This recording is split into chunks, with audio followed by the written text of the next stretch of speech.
process with each candidate. Each candidate will be asked to make an opening statement, and then will be asked 20 questions by Mr. Qualls from questions submitted by all board members, followed by a closing statement. Mr. Qualls will keep our time. I think we've designated Ms. White to do that, and to be fair and impartial to each candidate by allotting 60 minutes maximum, not counting the opening and closing statements. Any questions before we begin this process? And I have asked Mr. Qualls to ask the questions, and that lets me be free to do my scoring without being concerned about asking the next question. So he will be asking the questions. So make sure you have your score sheet in front of you for our first interview. And I don't have mine, so let me get that. Did you get one? I didn't see one in my screen thought I folder. saw that. Thank you, appreciate it. Danny, that was good. Yeah. Does everybody have a score sheet? Got candidate's name on? Dr. Gouge, first candidate tonight.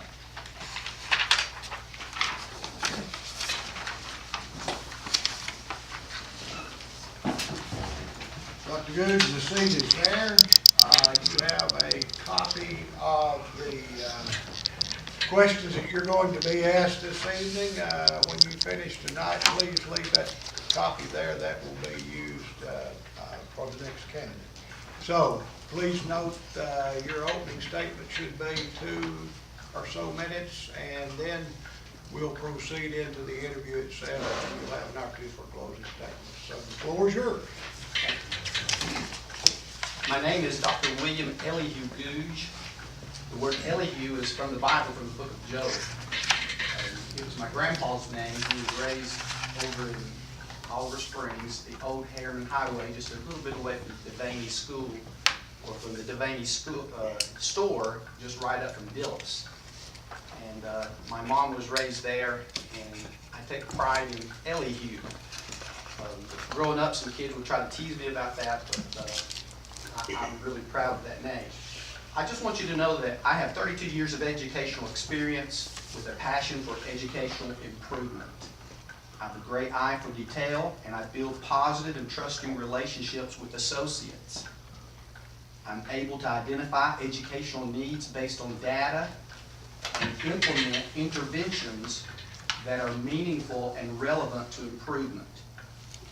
I have extensive knowledge and experience with technology applications in the classroom. I've worked in Roane County now for 10 years. I believe I can be an asset to the school system as a director, as I hold loyalty to the educational program that is integrated with rigor and relevance. I will expect the administrative team to get on the same page and emphasize the common message that is directed by the Board of Education for school improvements. I will keep a positive demeanor with a humble strength to be able to de-escalate situations that may need attention. During my tenure as an educator, I've taught 2 years in the 2nd grade, 5 years in middle school, 20 years in the high school, and over 5 years in administration. I've driven a school bus for many of these years during my educational experience. I've wired school buildings for computer networks in the early 90s. I installed wireless infrastructure at the school at Midway High School in the early 2000s. And I believe those varied experiences are important in knowing the maintenance and the importance of building and infrastructure. These broad experiences have helped me prepare for the multitasking challenges of being a director. I've worked with core systems such as Morgan County.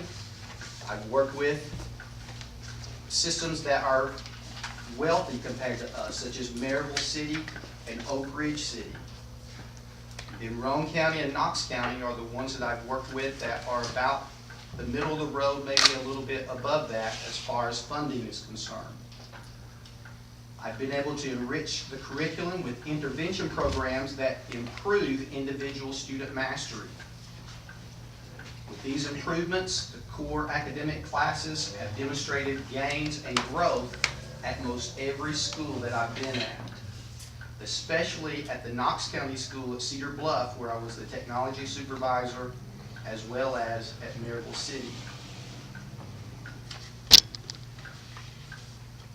There are many other things that I have to say that I'm going to hopefully mention to you in the questions that are asked, and I look forward to more questioning, and anything that you would have for me to answer, I'll be glad to. Thank you, Mr. Gouge. The members, please note that we're beginning this interview officially at 5:45. It will not last longer than 60 minutes. You're going to be scoring the responses of this candidate, as all candidates, on a scale of 1 to 5. You see that at the top of the page. And there are going to be 20 individual scores for each candidate. So just making sure that everybody understands. So we're officially starting at 5:45. So, Dr. Gouge, the first question for you tonight in this interview setting is going to be, and please keep in mind, these are not my questions, these are questions that come from these board members across the last few weeks. If you are and have been successful, you have the questions there, been successful in your present position, why do you seek to be the Roane County Director of Schools? I've always been an advocate of public education, as I believe it's key to a free society. Everyone in America has the opportunity to learn without regard to income, race, or nationality. Education is a fundamental and instrumental thing in shaping the molding of the lives of those who walk through our doors daily. As public educators, it's our responsibility to ensure that we not only are knowledgeable in content, but are staying abreast of the innovative teaching techniques, that we are in the forefront of an ever-evolving technology world. I believe these things are crucial to the growth and success of our community, county, state, and country. I want to continue the great aspects of our school system, such as middle college, dual enrollment, advanced placement, and also the collaboration that we have going on with TCAT and Roane State. These programs have been the model for the state, and I will seek to be progressive in making these programs accessible to more students by having more early intervention academic improvements. I'll communicate a clear vision for our district that is established by the board. I'll set aside personal bias that I may have and take on and be the forerunner for the board as your director. I'll do my best to enhance the recognition of our academic achievement and our improvements by having a monthly teacher and a monthly administrator of the month. I believe that positive communication is necessary to continue great community relations. I currently am the geometry teacher at Harriman High School. Been proud to be there for the past 4 years. It's a great environment. I love teaching there. Mr. Callahan and Mr. Clark do a great job as the administrators. I enjoy teaching there. This past year, at the end of course exam, my geometry students were at a 5 for the EOC. We are currently in numeracy right now, a 5 at Harriman, but we're overall a 5 at the whole school. I'm one of 3 math teachers there, and I'm proud to be from there and teaching there with the record that we have going. One of the things that I do right now in my classroom is ACT preparation scoring with the problem of the day. I used to use an objective based problem of the day, that it would relate to the objective I'm going to. However, I have found that using ACT question of the day makes me refresh the students and get them to the point where they are on task of what's going on the ACT. And to me, I believe that to be more important than the EOC for their future enhancement, scholarships, and so forth. And so I believe I've been successful at the places where I've been, and I would like to, as this 32nd year of education, to move on into this part of my career. Second question, please pay attention to the emphasis of this question, Dr. Gouge. The emphasis is a little different. It's a two-part question, but it's only one assessment for the board members. What do you believe are the greatest attributes for top performance as director of schools? And B, what do you see as any deficiencies for yourself as director? First, very clearly, looking for what you see are the top attributes in a director.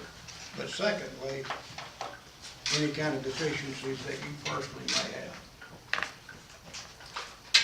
Well, this is a perplexing question in that you have to be a little bit vulnerable to tell about weaknesses and strengths and those types of things. You know, the thing about the director, I believe one of the major attributes is being able to resolve conflicts. I feel confident in my ability to de-escalate situations and to take things that might be heated and make sure that people that are there have a voice and are heard, and making sure that we understand what their viewpoint is. Now, as far as the characteristics for the director of schools, I think integrity is by far one of the most important attributes a person needs to have. Of course, they need to be trustworthy and have respect. I believe in morals and manners. I believe manners is something that we still need to keep in our society. Now, I understand sometimes when you say sir, that people say, well, that's my dad, that's not me. But just showing that kind of respect, I think, is important in certain settings. As we become friends and we become on a first name basis, yes, I would want you to call me Will. I go by Will. But if you come to the classroom setting, I'm Dr. Gouge as of right now. But notice confidence, fairness. I'm still a patriot. I think it's important that we display that in our schools as well as our demeanor, in our body language, showing confidence. And listening, I think, is very important for the director of school. And the characteristic that I will show is listening skills, making sure that I hear what you're saying and understand where you want to go. And some of the strengths that I believe that I have is working well with others, getting the job done, the ability to problem solve. Now, one of the places that I've worked in my 20-some years is math. And math is full of problem solving. And through that, that's helped me to gain that attribute. And if I were to have to name some weaknesses, well, oftentimes multitasking too much. Seems like if you were to come to my classroom, sometimes we have organized chaos. And I'm not sure if that's the exact way that they taught me at Tennessee Tech, the best way to present a lesson, but it seems to work for me. But sharing responsibility sometimes is a weakness. It seems like I want to do everything myself, but I have to work on that. Staying focused on one issue, because in today's world it seems like you've got 15 things going and you've got 15 students that have their hands raised that you want to go and help each and every one. Patience. I am patient, but almost to the point of a fault. It's one of those things to me, it still might be to a degree a weakness. And I don't like having too much patience, as the book of Job again teaches us that tribulation worketh patience. And it seems like there's a lot of tribulation in the things that we're doing in life, especially with students at times. But weakness is something that I want to work on and improve on. So, for the greatest attributes, again, I believe would be integrity. Making sure that we are firm in our word, that our words have iron in them. Deficiencies, again, multitasking too much, organizing chaos, sharing responsibility. Seems like I want to do it myself, but again, I will refer back to the problem solving, getting the job done, being successful in times past. Even though I said one of those things is humility, in this setting it's hard to be humble because you've got to let people know who you are. Number 3, your vision for safe Roane County schools. I do want to say this about safety. My number one priority is safety in schools. What good is an education if children are not here to use it? And so if we don't have safe schools and God forbid, something tragic happens and they're here no longer, whether it be an accident on a school bus or something that happens in the school, safety is my first priority at school. When you come to my classroom, my door's locked. You can't just come in, you have to knock. I do that on purpose. I believe safety is by far the most crucial thing that we have to focus on. I believe securing funding for an SRO at each school, I believe is very important. Here's the thing about safe schools. When schools are safe from violence, exposure to weapons and threats, even theft and bullying, whenever kids know that the sale or the use of illegal substances on school grounds is not going to be tolerated, then it seems to provide a much better learning experience for them. When they know that they're safe at school, then they're more apt to learn. So, at the same time, students that are victims to physical or emotional harassment, or who are involved in the sale or the use of illegal substances on school grounds, are at risk for poor attendance, for course failure, and dropout. All staff are needed to ensure the safety of our students. SROs are needed in all schools, but counselors, principals, teachers, support staff, all must be trained in the necessary task of school safety. Question 4. It's straightforward, but it is a multi-part question, but only one evaluation by the board. What is your vision for future classrooms? And how do you feel about virtual classrooms?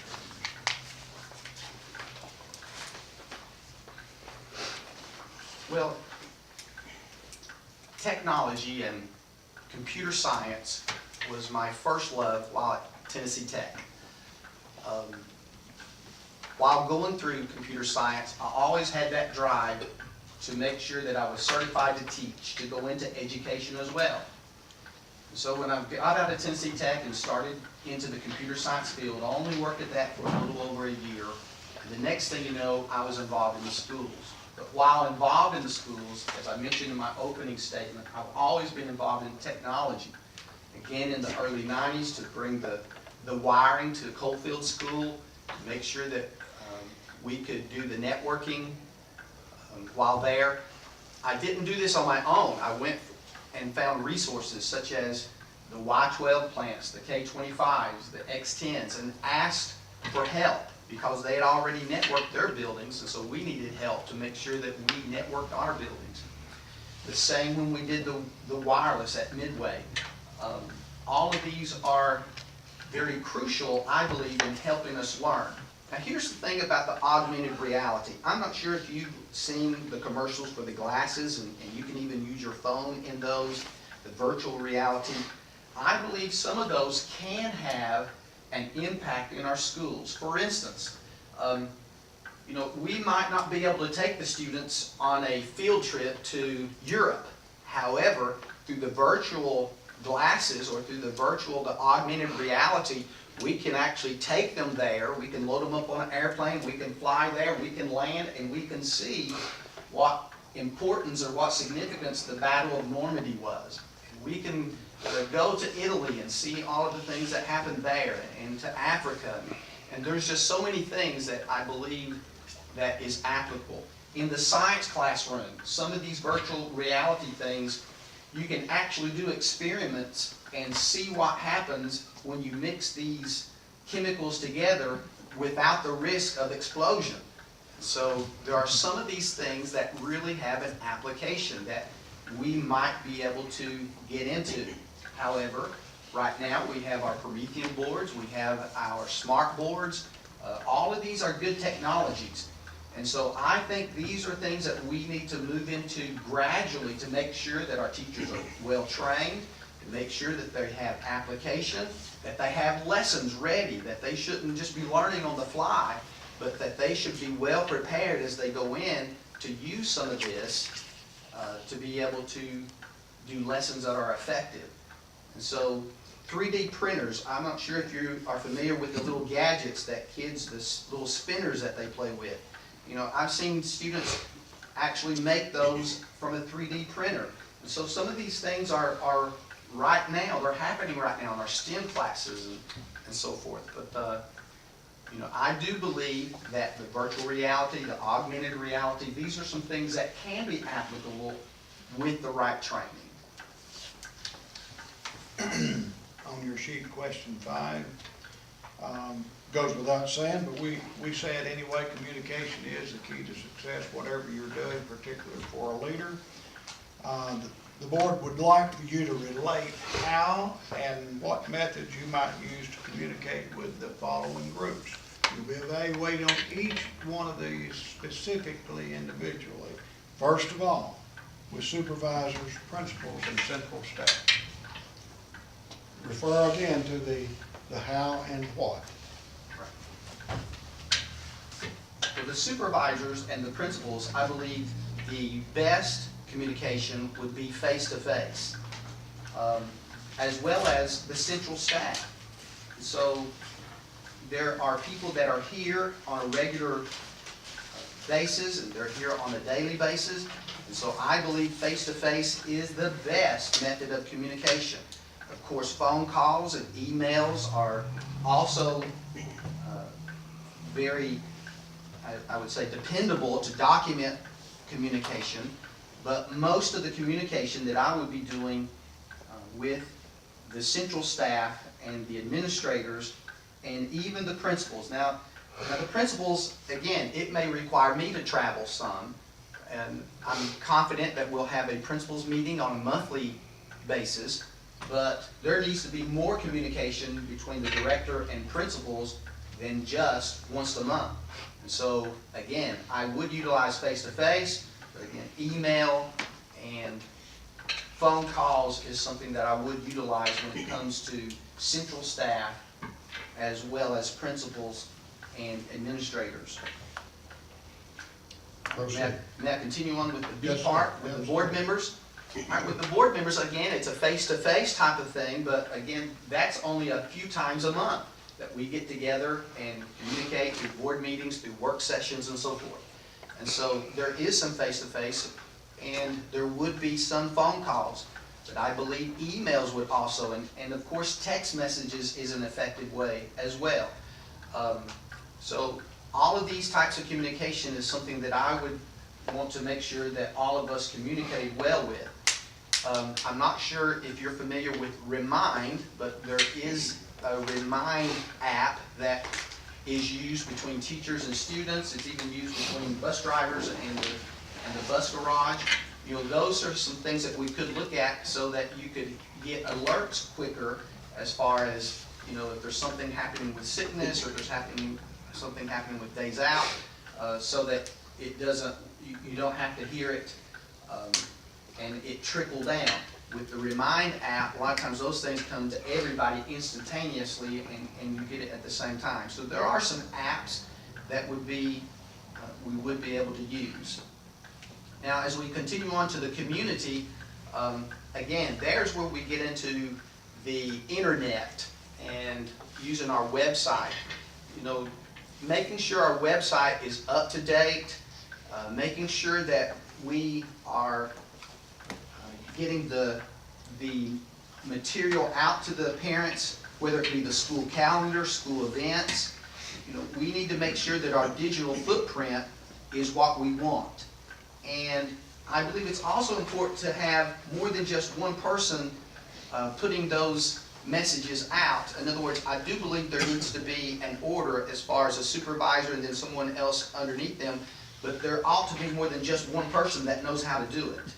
And so if that one person is out or sick or something's going on, we have other people who are accountable and people at each school accountable to make sure that we are communicating through the internet. But again, phone calls, emails, face-to-face. There are certain robotic phone calls that we use to make those calls out to the community and parents and people who have signed up for those types of apps that are also available.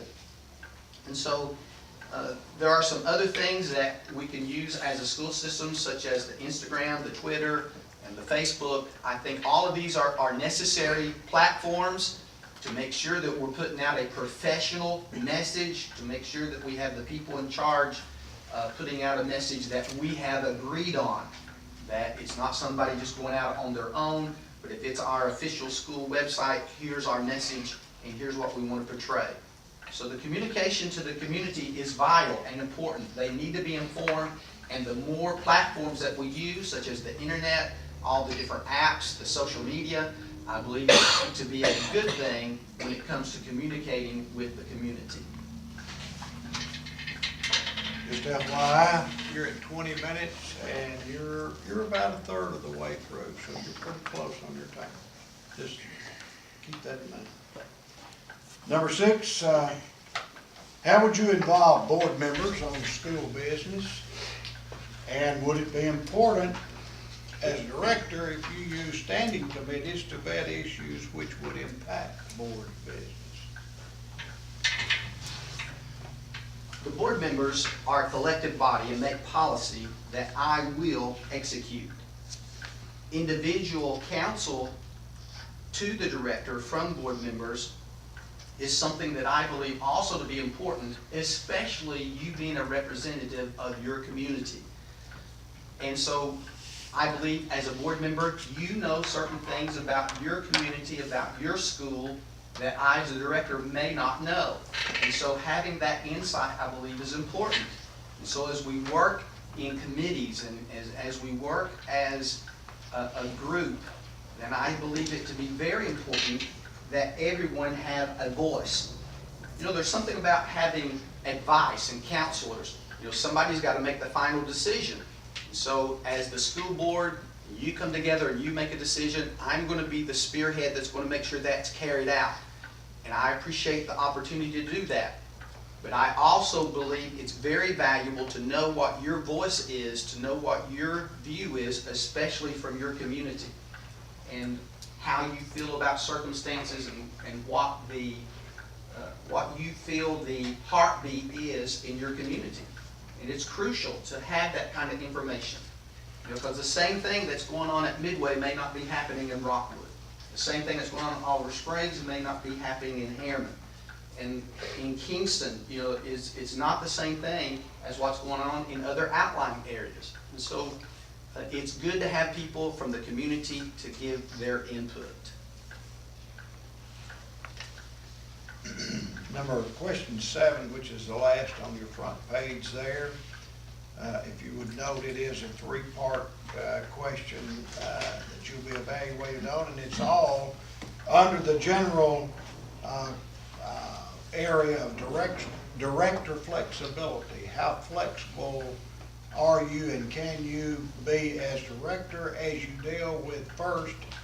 How would you deal with resolving conflict? And then we'll take those others up. Flexibility, I believe, is something that is necessary, and I believe we need to be adaptive as we go from point A to point B. We learn things as we go, and so learning to adapt to the circumstances, similar to in coaching, and I've done some coaching in my past experiences, and you may have the best game plan, it may work great for the first quarter, but as you go along, you're having to adapt. Well, it's similar that in operation of schools. Sometimes some things that might work great at the beginning of the year, the new may wear off of it, and you have to make some adjustments as you go. And so that's why you have a board. That's why you have people that are here. And as a director, I'm going to be very cognizant of what your views are. And once we have a vision of the direction we're going to go that way. We're going to go hard.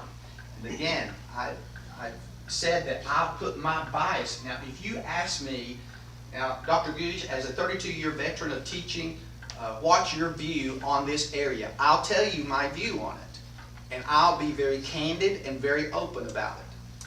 And you won't have to doubt where I stand. However, once you as the board vote on a circumstance or situation and form the policy, my view is no longer my view, it's your view. And I believe that to be my job as the director, is to take what you have decided as the board and go with it. And make that part of my policy. It's kind of like, from that point on, my glasses, I'm going to look through the board's glasses. I'm no longer going to look through my personal lenses, but the lenses of the board, because that's what we decided, and that's the direction we're going to go. So I will have that flexibility. Now, resolving conflict. You know, conflict is a driving force for change. Let me remind you that not all conflict is bad. Some is even good. Good conflict produces new ideas. It solves some problems. It gives the opportunity for people to expand, allows creativity, and improves performance sometimes. However, bad conflict lowers team energy and morale. It reduces productivity. It prevents jobs from being accomplished and creates sometimes destructive behaviors and fosters poor performance. Now, how would I evaluate administrative changes? Well, again, I would come to the board and ask you what your views on these circumstances are. Define the problem, gather the data, analyze the data, choose the best solution, implement a solution, and continue to refine what we have decided to make sure we're going in the direction that we want to go. And so changes are something that as a teacher, as an administrator, that we are used to. And so we take it as it comes. An old saying that I am used to hearing, will do the best you can with what you have to do with. Well, that really is applicable in most every part of life, and especially whenever you're dealing with changes. And so, to evaluate administrative changes, I think is something that's crucial to make sure that we are defining the problem, gathering the data, making sure that we're choosing the best solution, and once we choose a solution, here we go, we're going to go with it. Parent, the guardian, issues after it has gone through the appropriate chain of command. Well, there's something about parents and guardians that is very, I guess you would say, pulling at the heartstrings of what we're in, education, because we have people's children. And so we're going to follow the procedures that the board has set up, whether it be checking a student out of school, whether it be riding with a peer, whatever the circumstance may be, we're going to go with board policy. If there's not a board policy, we're going to read up on what the state law says, and we're going to follow that. And so some of these things are not hard, but if it's flexibility, if there's some flexibility in regard to some of these decisions, and it's not cut and dry, then we'll take it by case-by-case basis and make a decision that is best for the student. Now, notice I said best for the student, not necessarily best for the parent or guardian. And sometimes that's not a popular thing. But I believe it to be our job as educators to make sure that we keep the best thing for the student in mind in any decision that we make. Okay, if you'll flip your copy there, please, to the second page. We'll start on the second page. Question 8 has to do with a couple parts. and the board is seeking for you to relate your experience in dealing with these issues. First of all, your experience in improving job training skills for special ed and physical developmental loss handicaps. It's a lot of words there, but it's all in that general area of your experience in job training skills for a select group. The second one is building partnerships with business and higher education. Dealing with special needs students is probably one of the most important things that we'll do in our jobs as teachers. Now, don't sell short of education for everyone. However, there's something about special needs students that we absolutely need to make sure that we're meeting their needs and what's best for them. Now, the special needs students, I believe, need to be around all students, if at all possible. Research has shown that special needs students benefit when they are included in the classroom when possible. There may be some special needs students that just cannot exist in the classroom because they can't do what everybody else is doing. But if they can come in the classroom to the point that they're not disruptive when they're around other students, even though the topic may be well above their head, they still are gaining some social skills when they're communicating with others, working on group settings that they just can't get when they're in an isolated classroom. Now again, here's my personal view on these. I believe inclusion is an important part of special needs students. However, I do believe that there needs to be classes that they can work on their job skills, their living skills, survival skills, whether it be washing clothes or cooking or some of these things. Well, even some of our regular students need some help in that. But hopefully those are some things that they can get at home. But special needs students, I believe, is something that we definitely need to make sure that we're doing our part to do the best we can for them. Now, building partnerships with business and higher education. Again, we as a system are right now doing some of the best there is in the state when it comes to especially partnering with higher education, with our TCAT and Roane State.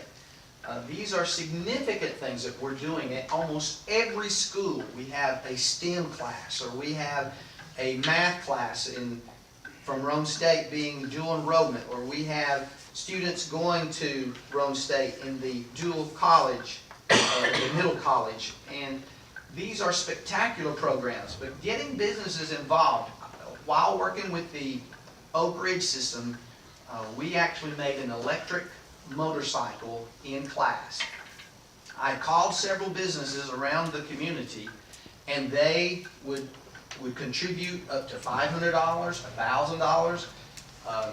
Even Advance Auto gave us 4 of the Optima style batteries so that we could have that 48-volt system working. Once we began to drive that electric motorcycle through town with the logos of the people that had contributed, we actually have people call the school and say, I want our logo on that motorcycle. I don't know if you've ever looked it up. There's a thing called Bug EV. It almost looks like a mini car, but it's registered as a motorcycle. But working with the community and having outreach, I think, is significant. It's important. I've done that in the past in a small scale, but on the large scale, we have people right now wanting to get involved in the building program because they understand the success of the school system is something that all of us can be a part of as far as the growth of the students and the educational process. So building relationships with business is something that I think is significant, not just at the director's position, but in all the schools, with the teachers, with the principals, reaching out. I mean, Coach Tapp does a great job calling people every year. I need that banner back out on the football field. Will you support I need to buy cleats for my football team. And so those are things that we continue and need to continue as an educational system.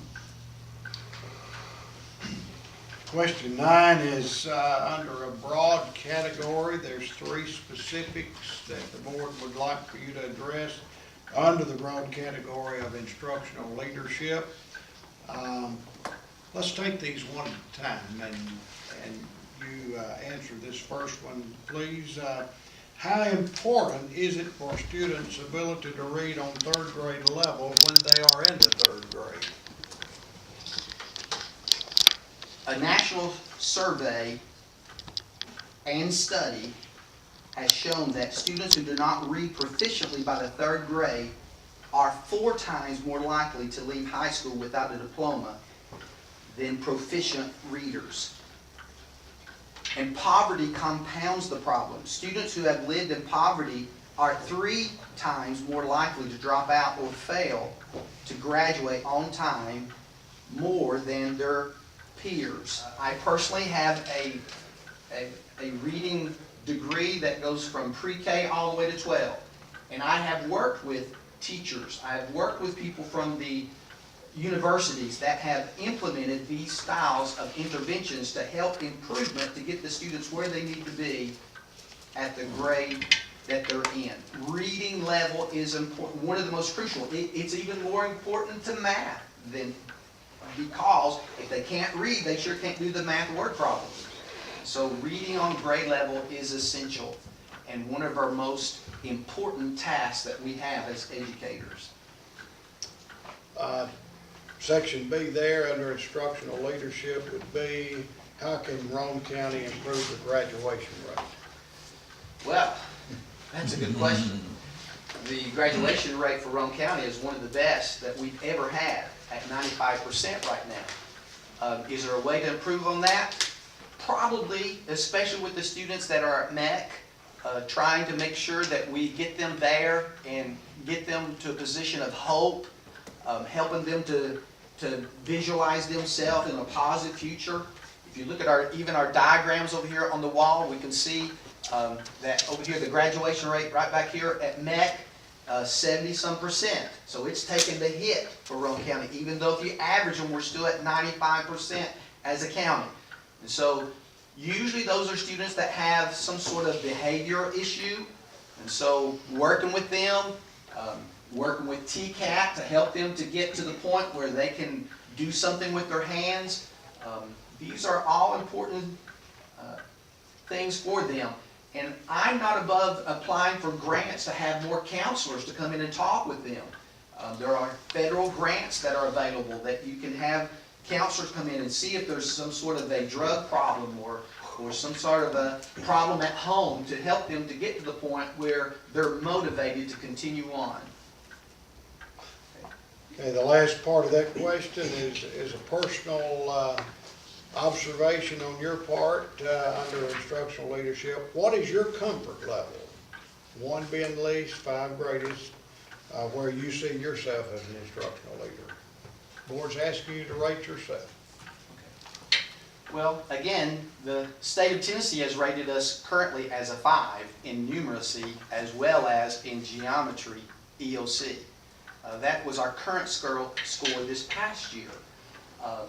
As an instructional leader, I believe I can continue that type of good leadership and be at a 5. Why? Well, I believe it's important to make sure that we have differentiation throughout the school culture. In other words, we need to find where that student's at and do our best to get them as high as they can go. Now, the problem with that is, in Tennessee, we've done a pretty good job at that. We've helped students improve their education. But now it seems like the thing that we might want to look at is how can we get our achievement higher? Now, I worked at schools where the achievement was up here, but the improvement, we didn't improve very much, and we had to work on the improvement. But right now in Roane County, our improvement, man, we're doing a pretty good job of improving, taking students where they are and putting them where they need to be. But the problem is, where we're getting them is not where they need to be as far as achievement is concerned. And so, again, interventions, what does it take to get the achievement up? Well, again, a lot of it is still in poverty. Sometimes kids, they weren't read to as children growing up from birth all the way up to the time they enter into pre-K or kindergarten. And so getting that kind of communication into the community is important. Making sure that people understand what they need to do as moms and dads, as grannies and grandpas, whoever it is that's in charge of that student, making sure that we're doing our part to help them get to where they need to be. So I believe that I do have what it takes to be the leader, instructional leader. I think I know what it takes to tell if the lesson is successful. I believe that I can assess in an intellectual, friendly way whether or not if something is working or not working. And I believe that I can come and give constructive criticism without offense, by the demeanor, by the way that I handle myself, and the way that I approach people, by using eye contact and friendliness, and setting that relationship before it ever comes to the point where you're having to be critical. You know, a real friend is somebody who will tell you if something is not right. You know, if you have something on your face that needs to be wiped off, a friend to tell you that and not let you sit and embarrass yourself in front of people. And so we need to build those relationships. As the instructional leader, I will do my part to build relationships so when I see there is deficiency, that I'm going to go address the deficiency, not to attack and not to demean the person that has the need. So I believe that's crucial in education and especially in leadership. Okay, Dr. Gouge, you have four responses left in 16 minutes or so you've done well with your time. Question 10 is, what skills do you possess to improve the relationship with the divided county commission concerning the board's proposed building program? The building program that we have here in Roane County is something that I believe is very much needed. I'm not sure the direction that it's going to take us, but I do believe it's something that is a necessary thing that we address. The building program, whether we do one school or two schools, with all the different plans that's been out there, and working with county commission, there are some things that I believe that I can bring to the table that will be beneficial. Now, I'm not name dropping just for the sake of name dropping. I am trying to give you some past experiences. While I was working as the technology supervisor there at Maryville City, the problem came when their high school was too big. They had well over 1,600 students, and they wanted to leave a grade level at the middle school and make it a junior high school and go from 7A to 8-9. And so they wanted to build another intermediate school. So they were going to make it a K through 7 school, and they began to make the plans, but they just did not have the finances. Now, here's the thing about having plans in place. Our county has plans in place. We've got property designated. We've already got some plans to build, and we've got the architecture hired, and we've done a lot of work. That happened at Maryville. And what they did is eventually, if you remember, whenever President Bush and then Obama, during that transition, they began to make a push for infrastructure throughout the United States.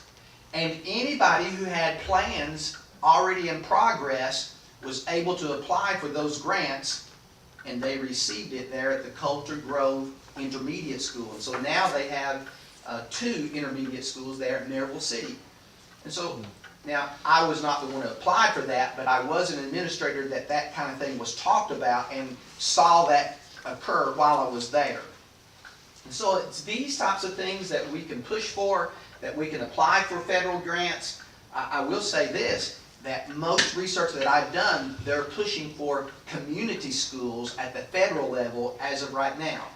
Is there a way that we can framework our wording to make sure that they understand this is a community school? I believe so, because if we can keep the population to around 1,200 or below, I believe they would consider that a community school. Once it begins to go over 1,200, they may consider that more of a magnet school, but there still are some grants available for that. But here's the bottom line. If I'm your director, I will push for your policy to be carried out. I will make presentations, I will use the direction that you give me, and I will do my part to make sure that everything within our power is done to follow through with what the board policy is. So, negotiating skills, I believe I have it. Presentation skills, I believe I can do presentations. Is there some things concerning? Well, we've got to do something. If you take a look at the Kingston facility, the building there at Kingston, it's probably the oldest by far of the buildings. If you go to Rockwood at the high school there, there's some things that we need there. You go to Harriman High School at the library, there's some things that need to be done there. So there are some things around us that absolutely something's got to be done. So we're going to carry that banner at your direction as the board, and we'll push the direction that you tell us to go. Question 11. It's a two-part question, only one full evaluation for the question, although it's two parts. What social media do you use, and how should social media be used in our schools? Now, social media is a good tool for communication. However, I will expect all school personnel to follow the board policy. Professional platforms are needed in dealing with students. Teachers dealing with students outside of professional relations, as far as like Remind, I keep going back to that. There's a thing called Google Classroom that they can communicate back and forth. There's even some email that goes through the school. I do not believe that it is appropriate for teachers and students to communicate back and forth in personal emails and personal accounts. I believe those are things that I would train the educators not to participate in. It's just not worth it. It's not worth it for the community, and it's not worth it for the persecution that somebody may have to go through, a career-ending type of scenario, but it has to be used in a professional way. And so I do like Twitter, Instagram, Facebook, again, the internet that we have for our school system, for communication. However, using it in a private manner needs to be private. Teachers need to use that as private. Anyone working with the school system needs to keep things that are personal, and things that are professional. And that's about all I want to say about that, because that is something I'll be very firm on as a director of schools. Okay, you have two responses left. Question 12, and please pay attention to the question. Describe an accomplishment which best illustrates your public relations skills. And then secondly, give an example when you have failed, and what did you do to correct it?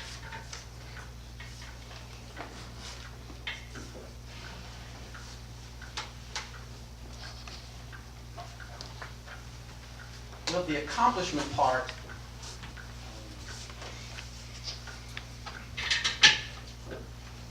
I would have to say that while I was working at Coalfield School as a math teacher, an incident occurred that caused our principal and assistant principal not to be able to finish the school year.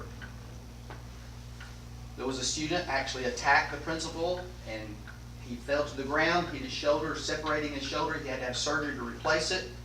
The assistant principal came and tried to restrain the student, as the student was still, laying it to the principal. He was pretty upset over the circumstance.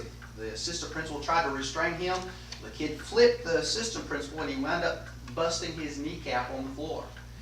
So 2 administrators were out over one incident. So I was asked to finish out the year as an interim principal. I was concerned about prom. I was concerned about spring sports, softball, baseball, the soccer, tennis. I was concerned about finals. I was concerned about graduations. All of these things came to my mind, and how would I handle those? Well, by far, the strongest asset that we have in education is our teachers. And I went to the teachers and began to talk to them and communicate them what they thought would be necessary to be able to carry on the rest of the school year without it seeming too drastic of a change for the students. I wanted them still to enjoy proms, to still enjoy graduation, and to endure finals and do their best, and to have a good time at the sports. And so that was, to me, a good thing that we were able to accomplish, not just by myself, but I was able to go to the people that I knew could get the job done, and that was the other educators, to help me to make sure we made the rest of that year be completed in a strong manner. And so, as far as an accomplishment, and there are many other things that I've done in the classroom that I've already mentioned, some of the things that were a lot of fun for the students that I believe they enjoyed. It's a very neat thing to see students' eyes light up. One of the things for me as an educator, and I even had one of my former students say, your eyes are lighting up. Whenever you're teaching up there and you're going through the process and you think we're getting it, your eyes light up too. It's not just our eyes, and that's probably true. But being able to make sure that those students were able to finish the year without a major disruption to their graduation, to their prom, to their spring sports, I think was a major accomplishment for a young teacher, because that happened, several years ago. Again, I've been in Roane County for over 10 years, and that happened during those first 15 years while I was in Morgan County.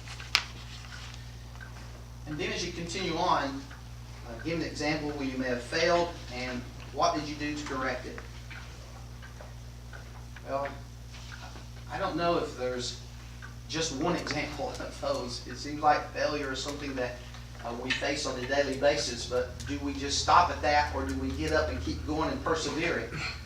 I guess an example that I would have to do is while at Harriman High School, during the spring, we sometimes do a rocket project, meaning that we're doing the tangent of the function of tangent to be able to figure out how high these rockets are going. We actually have a little angle detector that detects the angle, and we get a football field length away, and we shoot that rocket. And sometimes you have kids that have problems, whether it be social skills, that forces them to communicate. And I guess sometimes I may be pushing a little hard at kids that are somewhat withdrawn, and and I don't think they had as much fun as other kids had. I've had some kids say, "Dr. Gouge, that's the best project we've ever had." But to some students, it's one of the most difficult things that they've done. And making them stand up and tell what they're going to do, to some students it was difficult. And I had to deal with parents, and it was a tough thing to deal with. But what did we do to correct it? Well, we tried to get the other students to come in and to help them and to participate and to carry them through that load. Okay, you have just under 5 minutes, but you're down to your last question. It's a personal question. Board would like to know how you relieve the stress of a leadership job and what are your recreational habits? Well, I do have a grandson, and spending time with Kinkel is probably one of my most fun activities right now. Now, I am an avid muskie fisherman. I don't know how many of you like the Emory River, but I love the Emory River. I can just about walk you all the way to the head of Gobi, and there's a small waterfall there, and I've canoed it all the way from there down to Harriman and even around almost to Kingston. And I love fishing. It's a thing that I do to get outdoors, but it seems like I have found what works for me is physical activity. During the wintertime, from about Thanksgiving till probably about the first week of March, once the buds start coming out on the trees, it's not much fun anymore. But I like going out to make walking sticks. I'm looking for the ones that's got the little twirl to it. I'll chop them down and take them back to the house and use a skill saw to cut it off the top and off the top and bottom to get the right height and whittle that down and sand it down, polyurethane. I love the outdoors. I love being around Kinkel. As far as the fishing is concerned, I'm always looking for that next hole that has the 50-inch fish in there. I do have a couple of horses. Kinkel loves spending time on the horses. I like spending time with the horses. Anything outdoors is something that I'll do to relieve stress. While on vacation, a lot of times I want to come back home to rest because I enjoy snorkeling, I enjoy deep sea diving. My daughter took the course at Roane State. She's a certified diver, and I enjoy doing that with her. Being outside is a great thing for me. I have a couple of four-wheel drive vehicles. I like going to the holes that people can't get to, whether if I have to canoe down to it or have something to get to it. But outdoors, playing is a fun thing for me. And I really enjoy the outdoors. Dr. Gouge, thank you for your professional decorum here. Share with you, as an accomplished visionary leader in the academic sector for 32 years of operational planning and program development experience, I believe now I am well prepared to significantly contribute to Roane County's goals. My vision for Roane County School is to continue the types of programs that we have in place, but also to continue with the emphasis on the need for infrastructure. With this in mind, my varied experiences all the way from the second grade to high school, I think you will be hard pressed to find someone that is a professional licensure teacher in two core areas, math as well as language arts, reading. I also have a professional teaching license in the CTE area when it comes to anything computers as well as electronics. I also have a professional administrator's license and have the past experience in those areas.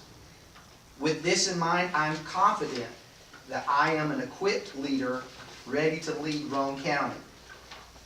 My expertise lies in overseeing strategic educational planning, researching, implementing curricula, spearheading program management to propel academic excellence.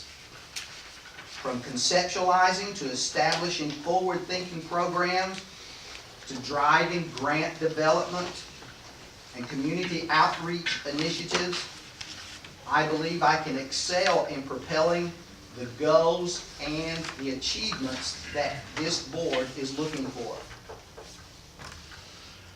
Again, I currently work at the high school there at Harriman as the geometry school, as the geometry teacher there at that school. Again, our school is ranked a 5 by the state of Tennessee. My scores were ranked a 5 in the EOC. Numeracy at our school is at a 5. There are other areas that's also a 5. But other things that I've done in the past that, again, I don't feel comfortable saying, but I do need to say a few things about some things that we've done recently. Last year, we sent 6 students to Roane State to a regional math contest in geometry. 4 of those students scored in the top 10 of all of East Tennessee at the math contest. 2 of those students were in the top 5. Is that me as the teacher? No, it's the students by far. However, as the educator, I was able to give them what they needed, the exposure to the material that was going to get them to perform at that level. So, reputation as a student-focused, dynamic leader committed to academic and social, intellectual well-being of the school community. I believe that's something that I have highlighted in my career. Overseeing instructional program design and assessment, curriculum development, grant funding initiatives, staff training and leadership, whether it be school administration, technology application, getting teachers ready to use the grade book system before they come to school. All of these are things that I've done in the past. I was able to earn a doctorate degree in 2011 in educational leadership from Liberty University that I am very proud of, in that I was able to talk about my faith while going to an accredited university. So my academic skills, my operational oversight, directional leadership, I believe is something that can be an asset to Roane County. I believe that school leadership is most effective when it's collaborative, when you're willing to talk, when you're willing to listen to what people have to say. And I believe I have good listening skills. And it's underpinned by the understanding that everyone who works for the schools deserves respect and a voice.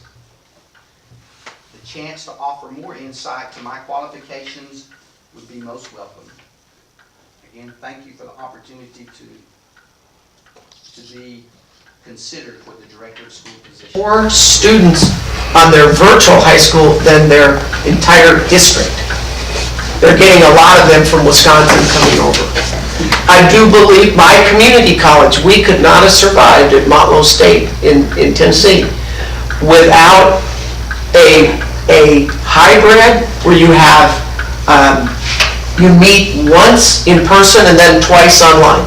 That's a hybrid. Or completely virtual, that's coming.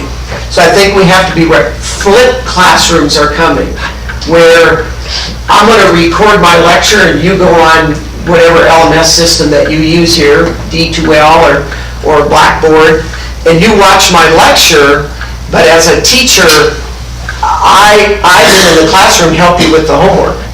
They're reversing the way we teach. But through it all, I'll say number one about technology, the best investment we can make in technology in 30 years of doing this is in our faculty development. It must be faculty-led, and it cannot be mandated. And so if you can get some really exciting teachers at your school that will lead the others and expose them to the best that they can see in technology, I believe in closing 10 years, the class of 2030, which is Roane's second graders right now, I believe when they're seniors, there will be a virtual reality technology.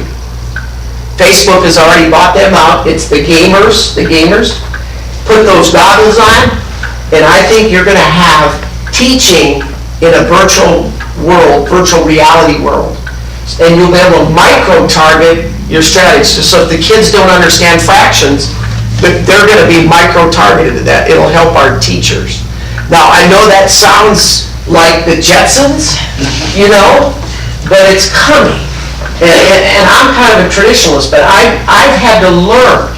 It's got to be faculty-led. It cannot be from the director down.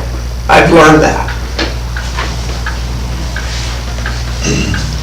Dr. Kinkel, number 5, it's under a broad category, but the board is asking you to respond the how and what here. If you'll note there on the question, it's about communication relate how and what methods you might use to communicate with the following. Let's look at each one of those: supervisors, principals, staff, board members, community. So start first with A, and specifically the how and what methods. And I really, I know I've got to be careful on time, so I'm gonna have to shorten this up. We could spend,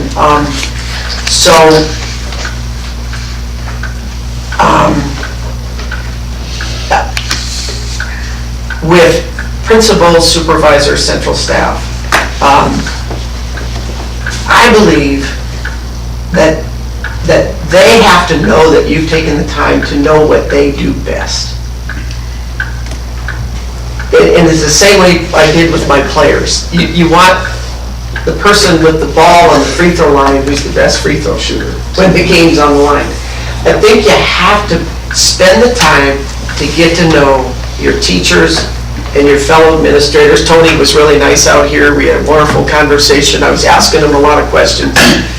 What do they do best? I think sometimes we tend to focus on where they need improvement, but I think you gain more as an organization by focusing on what they already do well and letting them do more of that. So that's kind of what I focus on.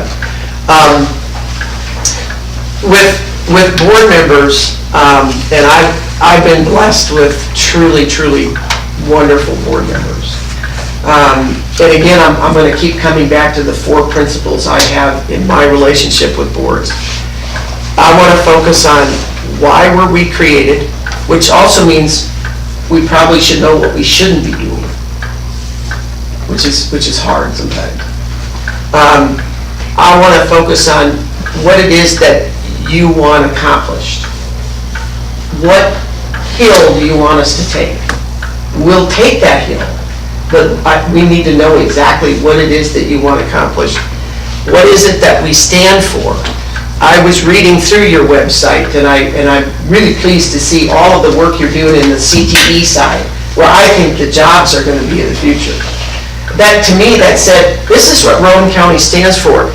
We love universities, but we don't think everybody has to go to university to get a great job.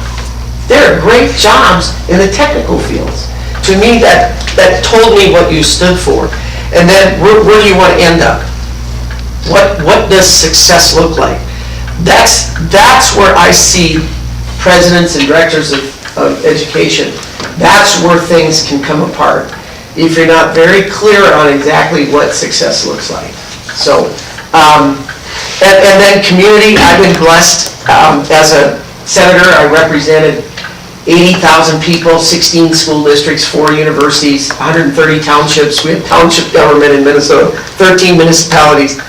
And all of them had their opinion on how I should vote, and got pretty skilled at dealing with people. And the one thing I've learned is you have to understand their narrative. I want to know what you tell yourself about yourself. Because if I can understand that, I can understand how to communicate with you. What I learned very early on is people size you up in this business of communication is, are you one of us? I don't really care all these issues, Tony, that is your judgment and your values, are you one of us? So I've had 30 years of trying to focus on that, Madam Chair, and hope I've learned a little along the way. Number 6, Dr. Kinkel, you're at about 20 minutes, and so you're about a third of the way with your time, and you're pretty close on your time. Doing pretty good. Ms. White will let us know if you get too far behind. Number 6, how would you involve board members on school business, and would it be important to use standing committees to vet issues which impact board business?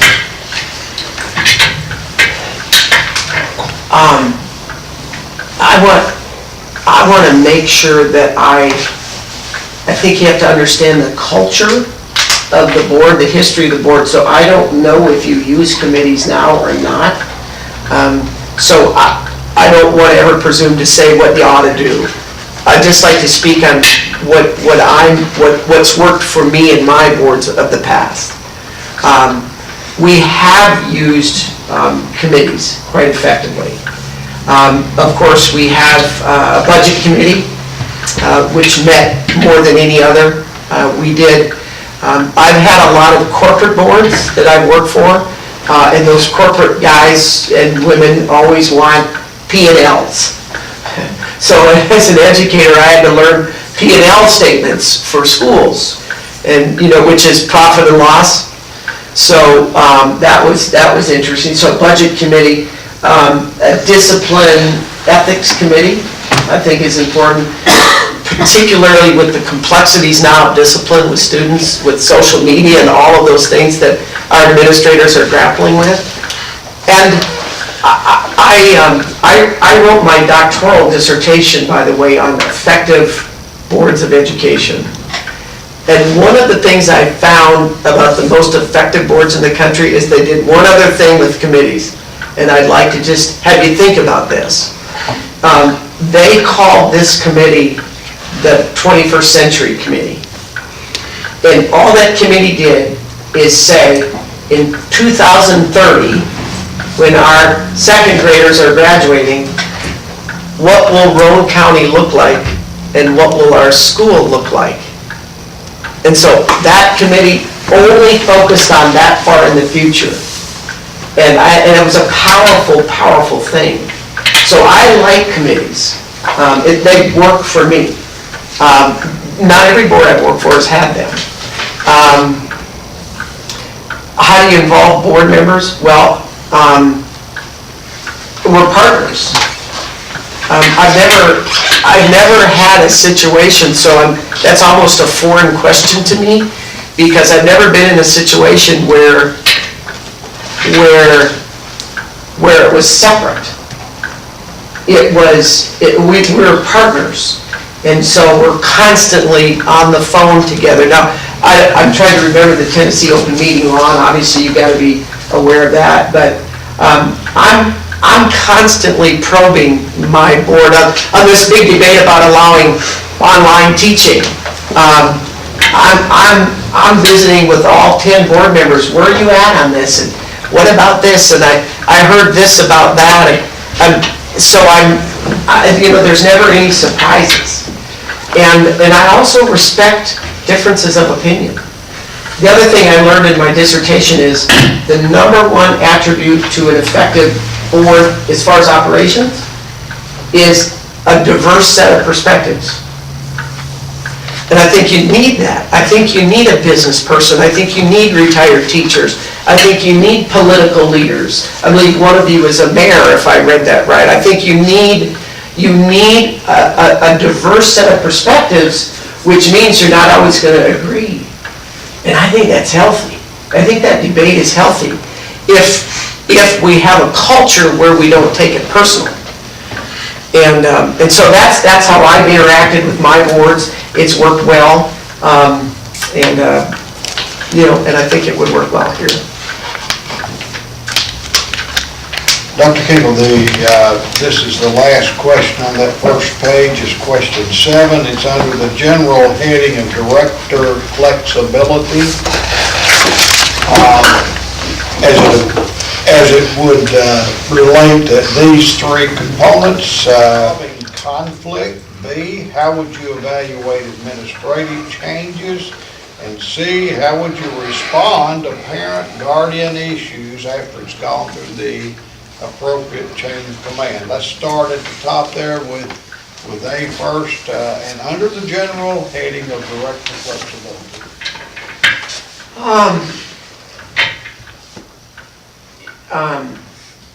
In my current role, whenever there's a complaint statewide about an administrator, it ends up with me.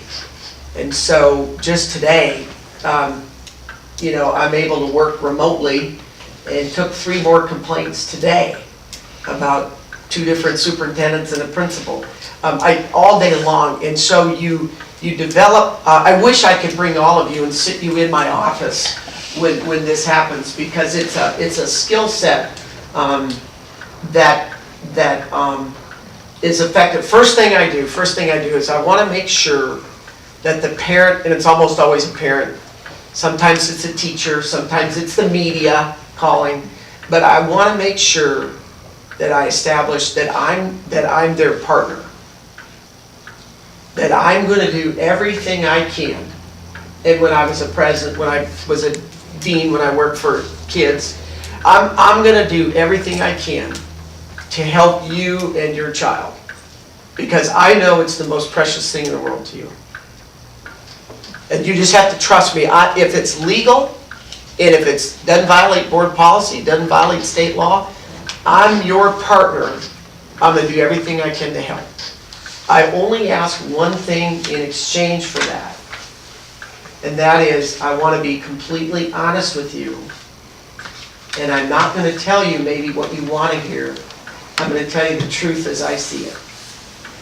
Is that a deal? And I really insist on that before I move ahead. And almost always it's a deal. And then I listen and I learn, and I've learned in this business to never depend on anyone else, and certainly not the media, or certainly not, don't depend on anyone else to make up your mind for you on justice. Every day I have to find justice. Who's telling the truth? And what is the just thing to do? And I don't depend on anybody else. I make up my own mind and do my own research on that. I learn the narrative of the parent. I want to know their background. I want to know what their hopes and dreams are. I want to know their school experience. I want to know I want to know where they're coming from when they express this problem with this superintendent. What is it about your background? Help me understand. And the final thing is, and this is going to sound, this is a technique that's really important. And I teach this to principals and superintendents across the state. I try not to say no. What I try to say is how. And so how that works is I want this superintendent fired, and they've done this and this and this and this. And I'll say, what I don't want to say is, no, we're not going to do that, we can't do that. I want to empower them, and the way I try to do that is, I'll say, here's what the law allows me to do. Here's what you've given me as evidence. How can we do that given where we're at right now? How can we do that? So I want to always put it back on them. And we teach that in our graduate schools, is you don't need to say no. And that's really good when you've got ideas from faculty and staff. Don't say, no, we can't afford it. Say, here's the budget we have, here's the parameters that the board has put out for us. How can we do this? Help me, how can we do this? And so it's a marvelous way to do this. I do 120 of these a year, and so it's an interesting process. The last one is a very interesting question. I don't know that I've ever seen a question like that before. So I'm going to give it my best shot. I don't quite know what it's getting at. I do know that we have to follow the law. We clearly have to follow the law. I haven't read Tennessee's law recently on guardianship, and but you're going to want your school to follow the law. Where the law allows individual judgments, I would hope that we make judgments with compassion. I believe that it's good for children to develop a relationship with their custodial parent as well as the non-custodial parent. And to the extent that it's compassionate and safe and on a case-by-case basis, it would seem to me that we would try to foster that if we can, as long as it's within the law. So that's the best answer that I can give on that. That's a complicated question. And when I was in the legislature, that is a very difficult issue to solve in terms of writing a law that does that correctly as well. People feel so passionately about their kids, and I understand that. I respect that. I respect that. You're about halfway through your time. I'm waiting for Miss White's button to pop up here on the machine. When it pops, it is half. So- Okay. So you're doing well using your time. You should have 9 or 10 responses left here. On the second page, there it is. Right on time. On the second page, the board is asking you to look at this two-part question by relating your experience in dealing with issues like this. A, improving job training skills for special ed and physical developmental loss handicaps, and B, building partnerships for business higher education. Please start with A on your experience. Mr. Qualls, just clarification, is the building partnerships, is that just global or is that also related to special ed? I can't tell you which board member asked that question, so you'll just have to take it at face value. Okay. My nephew is autistic, and like many parents, in our family, we had never had in the history, either side of my mom and dad, any child, thank the good Lord, with special needs. And then my baby sister has an autistic child. She's got 4 children, it's the third one. So our family was thrust in the middle of this all of a sudden, from a personal level. And what I learned, and what I've learned as an administrator, is there's a lot of trauma to parents when they find out their child has special needs. And we are working with our administrators to understand the cycle of grief that parents go through when they find this out. And I believe it's critical for Roane County to understand, especially when you're putting together an IEP and all of the services that the federal government mandates we do, that only gives us 17% of the funding to do it. You might notice some sarcasm in that statement, but to be careful about understanding the grief, the stages of grief that those parents are in. If you do an IEP in a stage of grief that they're not ready for it, frankly, you're going to have legal problems. 60% of the ethics complaints that I get every year are from special ed parents who feel that the administrators are breaking the law by not giving the appropriate service. So I work with our administrators to understand, don't put your school district in that position where you're putting together plans in the wrong stage of grief. They're traumatized, and you have to work them through that. Now, on helping them get education leading to jobs, I absolutely wholeheartedly support that. In fact, I just texted my sister about an article I saw in Florida where an autistic gentleman just got hired at the #1 law firm in Florida. He was incredibly brilliant, but there's some social skills they don't have. If you can harness that, how can we help these young people be beautiful, wonderful, productive citizens? Because they'll need a job. So I don't know what you're currently doing, but my heart tells me that that's the right direction. It's hard because I know you have only so much money.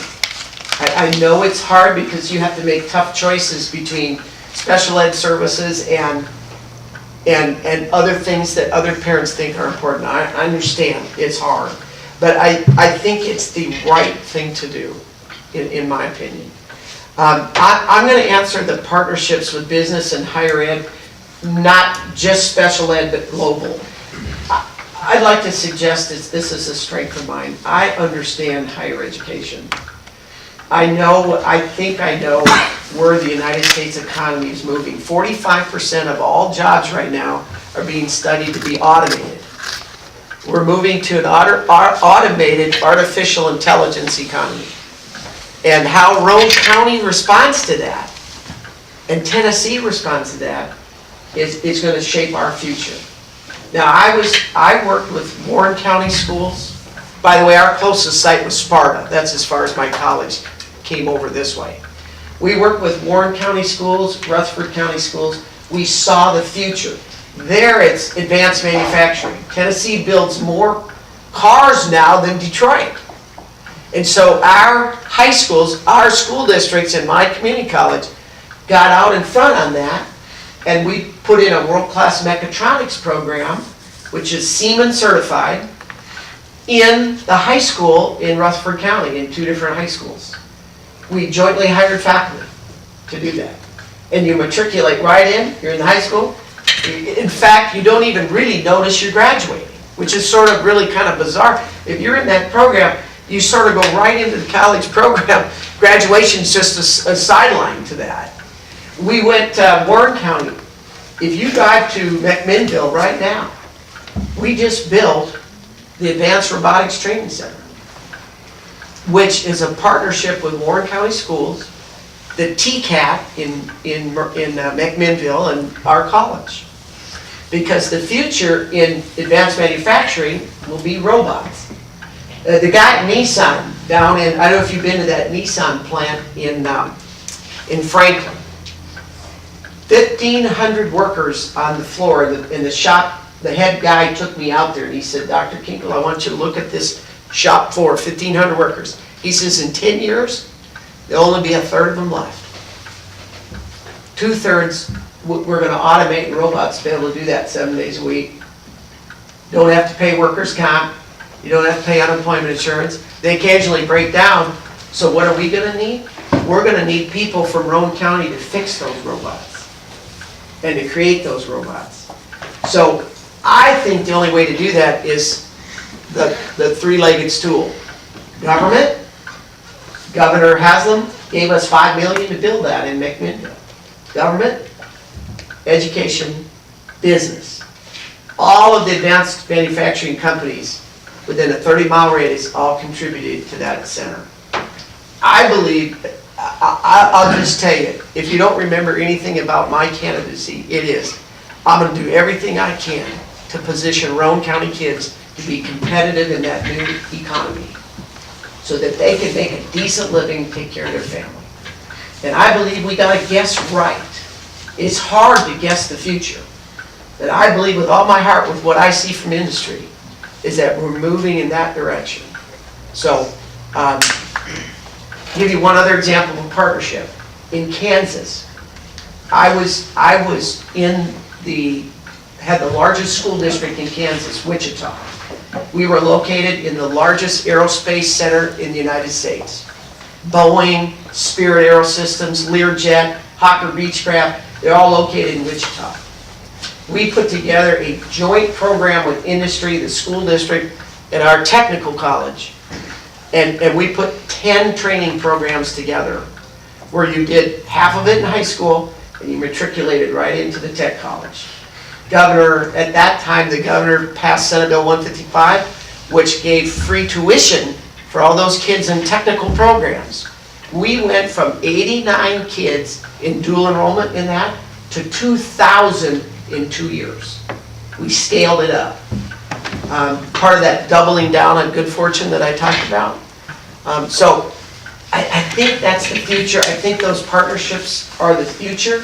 And I think you have to have someone who understands business and higher ed and K-12 to be able to do that. Dr. Kinkel, you have about 16 minutes, Okay. but you've got about 7 questions. So Okay. next question is regarding, it's under the broad heading of instructional leadership. There's 3 parts you'll be evaluated on your response there. How important, A, is it for students' ability to read on the 3rd grade level when they're in the 3rd grade? The second part is how can Roane County improve the graduation rate, and what's your comfort level that you see yourself on a scale of 1 to 5, 1 being the least, 5 the greatest, as an instructional leader. So start with 9A, students' ability to read on grade level. You know, reading scores in the United States have stayed flat since 1998. So Roane County's not alone in trying to figure this riddle out. How do you get kids to grade to reading level? And so what we're doing in Minnesota is what I did when I was a coach, I went and learned from the best. I got every tape from John Wooden I could, right? I wanted to learn how to be. In Minnesota, Finland has the #1 school system in the world. Now, in my Senate district, I have to have 2 large Finnish communities that spoke Finn. I had to learn how to speak Finn a little bit to ask them for their vote when I was campaigning there. And so we went and looked at Finland and what they're doing in reading. Let me give you 3 things that I would love to visit with your teachers about. Number 1, they teach 45-minute, this is just primary school now, okay, K through 3. They go 45 minutes, 15 minutes of recess. 45 minutes, 15 minutes of recess. Just think about that, okay? Second thing they do is they allow teachers to stay with those kids 1, 2, and 3, so the teacher follows them for continuity. Kind of interesting to think about. The best are doing it. Number 3, they teach reading in context, and they never dumb down, which means that if the kids are interested in animals, they find books at that level to read about animals. It's always in the context of what they're interested in. And they never let them read down.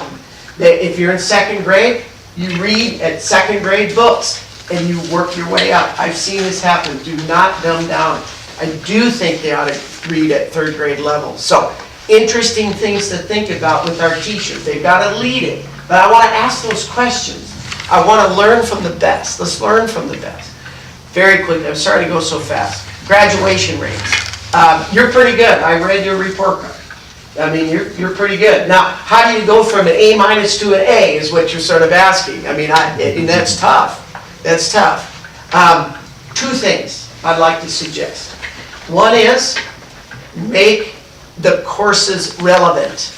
Talk to any student that's 15 about why they're not staying, because I don't see how this impacts my life. That's what I love about career academies. I'm a big supporter of career academies, which is in about 9th grade, you decide what sort of career path you're going to take, healthcare, IT, trades and manufacturing, and we make it relevant.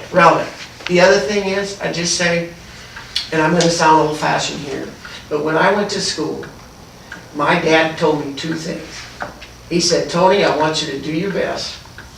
And he said, secondly, I don't want you to do anything to ever dishonor the Kinkel name. And I didn't, because he said if you do that, you're going to be even in bigger trouble at home. I believe, as I work with 340 school districts, 7,000 administrators, I believe the biggest problem confronting our educational system is that we live in a culture where instead of parents understanding we're their partner, they're into blame. I'm going to blame the school, I'm going to blame the teacher, I'm going to blame the principal, I'm going to blame the athletic director.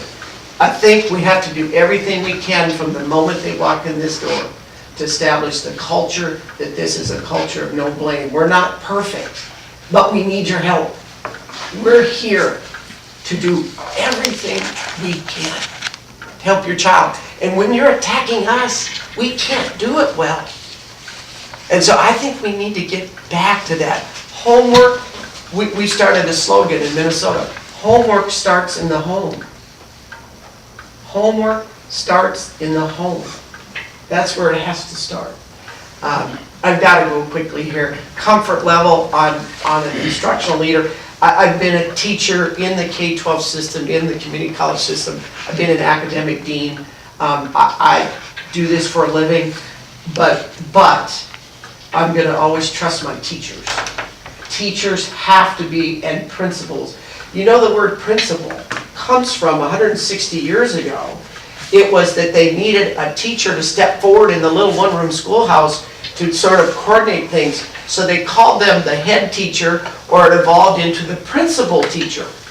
But over the years, we've seemed to drop the word teacher from principal. I want to put the word teacher back in there.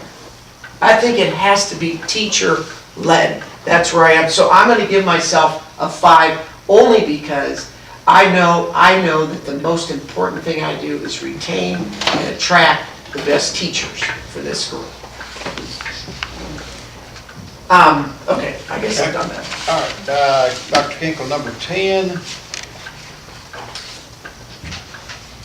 What skills do you possess to improve the relationship with the divided county commission concerning this board proposed building program? Yeah, are any of them here? Well, I stopped today and met with Gary Cordell, who was an insurance agent in the county, just McMinn County? He was an insurance agent there. He's now our county mayor. And I was talking to him about this because I read the articles, and it went down 11-4, right? So you need about 4 or 5 votes there to switch. It's hard. It's hard. I mean, $68 million is a lot of money, and it's hard. I mean, I'll just say I got elected when I was 24, and I've been in this for a long time. I would go to every single, and I know a couple of your commissioners are brand new. And boy, when you get hit with something like that when you're brand new, there is a natural reaction to be careful. And we ought to respect that. I respect that they did what they did. I'm not going to shame them. I've learned in politics, shaming does not work. Does not work. So I'm going to respect what they did. But I'm going to call them up one by one, and I'm going to ask, can I come to your house? Or if you're uncomfortable with that, let's go to the local coffee shop. And all I want to do is I just want to understand where you're coming from. I just want to understand your narrative. What are you telling yourself about this issue? I just want to listen. I want to learn. And I'm going to go one at a time. One at a time. And I'm not going to ask for anything the first time. Because politicians are pretty good. If you're coming to them the first time and you're already ready to ask something, you have not developed the trust. They have to trust that you have their interests, their constituents' interests at heart. It has to be one-on-one. Now, obviously, I need to learn more about that $68 million. And y'all made some tough choices about going from 5 high schools to 3. And boy, I get that. I had an opponent one year just because of a consolidation. And as a legislator, I didn't have anything to do with that. But they still blamed me for it. And this guy ran against me because, so I get this. I get it. I understand. I bought some ice cream I got in town. A little girl was working behind the counter. I asked her about it. I said, what's this about this consolidation thing? And I listened to her answer. And I want to do that with the commissioners. I do believe, reading that consultant report, and I read it, the online version, the what do you call it, the PowerPoint. I do believe that most people here, from what I can know, something has to get done. That's a good start. That's a good step. That a 1949 school and a 50 school, if you put money into that, it's not a good investment. So that's a good start. But it's going to take. It's going to take. And it's, Gary, I don't have time, but he shared with me some tips about approaching the county board from his perspective that I'm going to file away and keep for right now because I don't have enough time. But it's one-on-one. And I know Mr. Aites has done a great job coming out of retirement, done the best he can. I've read his comments. But our future's at stake, and status quo is ultimately, you can't not do anything. You can't not do anything. If you can get to that and move from there, I think you can get the votes. But it's going to be tough. Dr. Kinkel, you have 10 minutes, 3 questions. Try to be succinct. Number 11, what social media do you use, and how should social media, that's hard to say, be used in the schools? I am very careful about social media, and I want to share with you 2 things that that are hurting our schools with social media. And it might be two things that we don't often think about. And I would want this conversation with our parents and our teachers and our administrators. Two things. One, sleep deprivation. These kids, and I know my son's a senior, they're going to bed at night with that smartphone. And when that email goes off or that text goes off, they'll wake up and answer it, and they're not getting their sleep. And they show up to school, and we're trying to get them to learn, and our teachers are working as hard as they can. And those kids are coming with 3-4 hours of sleep because they're on that phone. I would ask every parent in Roane County to just do one thing to help our school. Take that phone like I do, and my son is a straight A dean student. You can trust him with anything. But my wife and I require him to put that phone downstairs to charge at night so we can see it. I would have that conversation with every parent. And the second thing I'll say about smartphones, and I mean this sincerely, there's a noticeable rise in teen suicides, depression, anxiety. And you know what's happening? Especially with our young girls, they're looking at all that stuff on social media. All those clothes the other girls have, all the fun they're having, and they're saying, I'm being left out. What's my life like? And it is a huge problem when you talk to our counselors about what these smartphones are doing. I'm not a fan of allowing smartphones in the classroom. I'm old-fashioned about this. Keep them in the locker. Now, I get that in the future, we can use some of that technology to inspire learning, but I am very nervous about what's happening with this generation of students. And I think we have to stand for something. And I'm seeing it every day. So are our teachers. So I don't use social media unless I have to. Okay, you have two questions left. This is a two-part question, but you're only going to be evaluated once. Describe an accomplishment which best illustrates your public relations skills, and give an example when you failed and what you do to correct. You've got 8 minutes to do two. One word. In my life, having been in the public so much, you have to be authentic.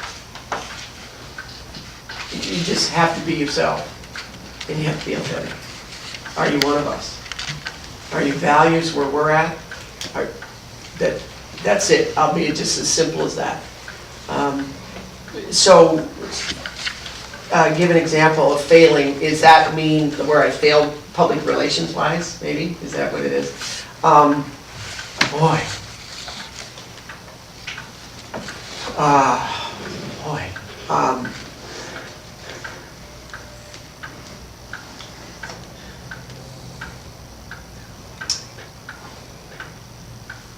I know I can tell you a lot of failures.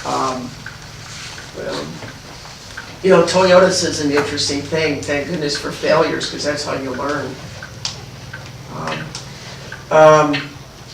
Mr. Chairman, Madam Chair, I can't think of a failure in the context of not doing a good job in public relations. I lost one election in my life. I was a representative, and my senator resigned in midterm, and I ran for that open seat in the middle of my term, and the voters said, Tony, you just got in, it's too early, you stay where you're at. And they taught me a lesson. Maybe the lesson there I learned is that, and maybe the lesson on this project, the consolidation in the new building is, you really have to understand the issue at the gut level. The gut level, because people aren't really analyzing it, but it's a gut level opinion that you have to address. And I failed to do that. I failed to listen when I tried to do that. And the voters taught me a lesson. By the way, we have to do bond issues in Minnesota with the vote of the people. So most superintendents in Minnesota have to run elections to get the voters to approve. this $68 million, we would have to put it out for an election. So it's an interesting, there you have to be actually really skilled in campaigning for things, so. All right, your time's soon gone, Okay. and you have I one did. question left, it's personal. Okay. How do you relieve the stress of a leadership job, and what are your recreation habits? You know, I love to, I love to, believe it or not, I mean, I love to play golf and all of that. I'm a sports fanatic, so if I could get some UT tickets, that would be great. But I actually love to teach Sunday school. I know that sounds kind of quirky, but I enjoy, I don't get a chance to teach much, so I can teach on Sundays. And I really enjoy that, and it relaxes me to sort of take my mind off of all this education stuff and focus on probably something a lot more important.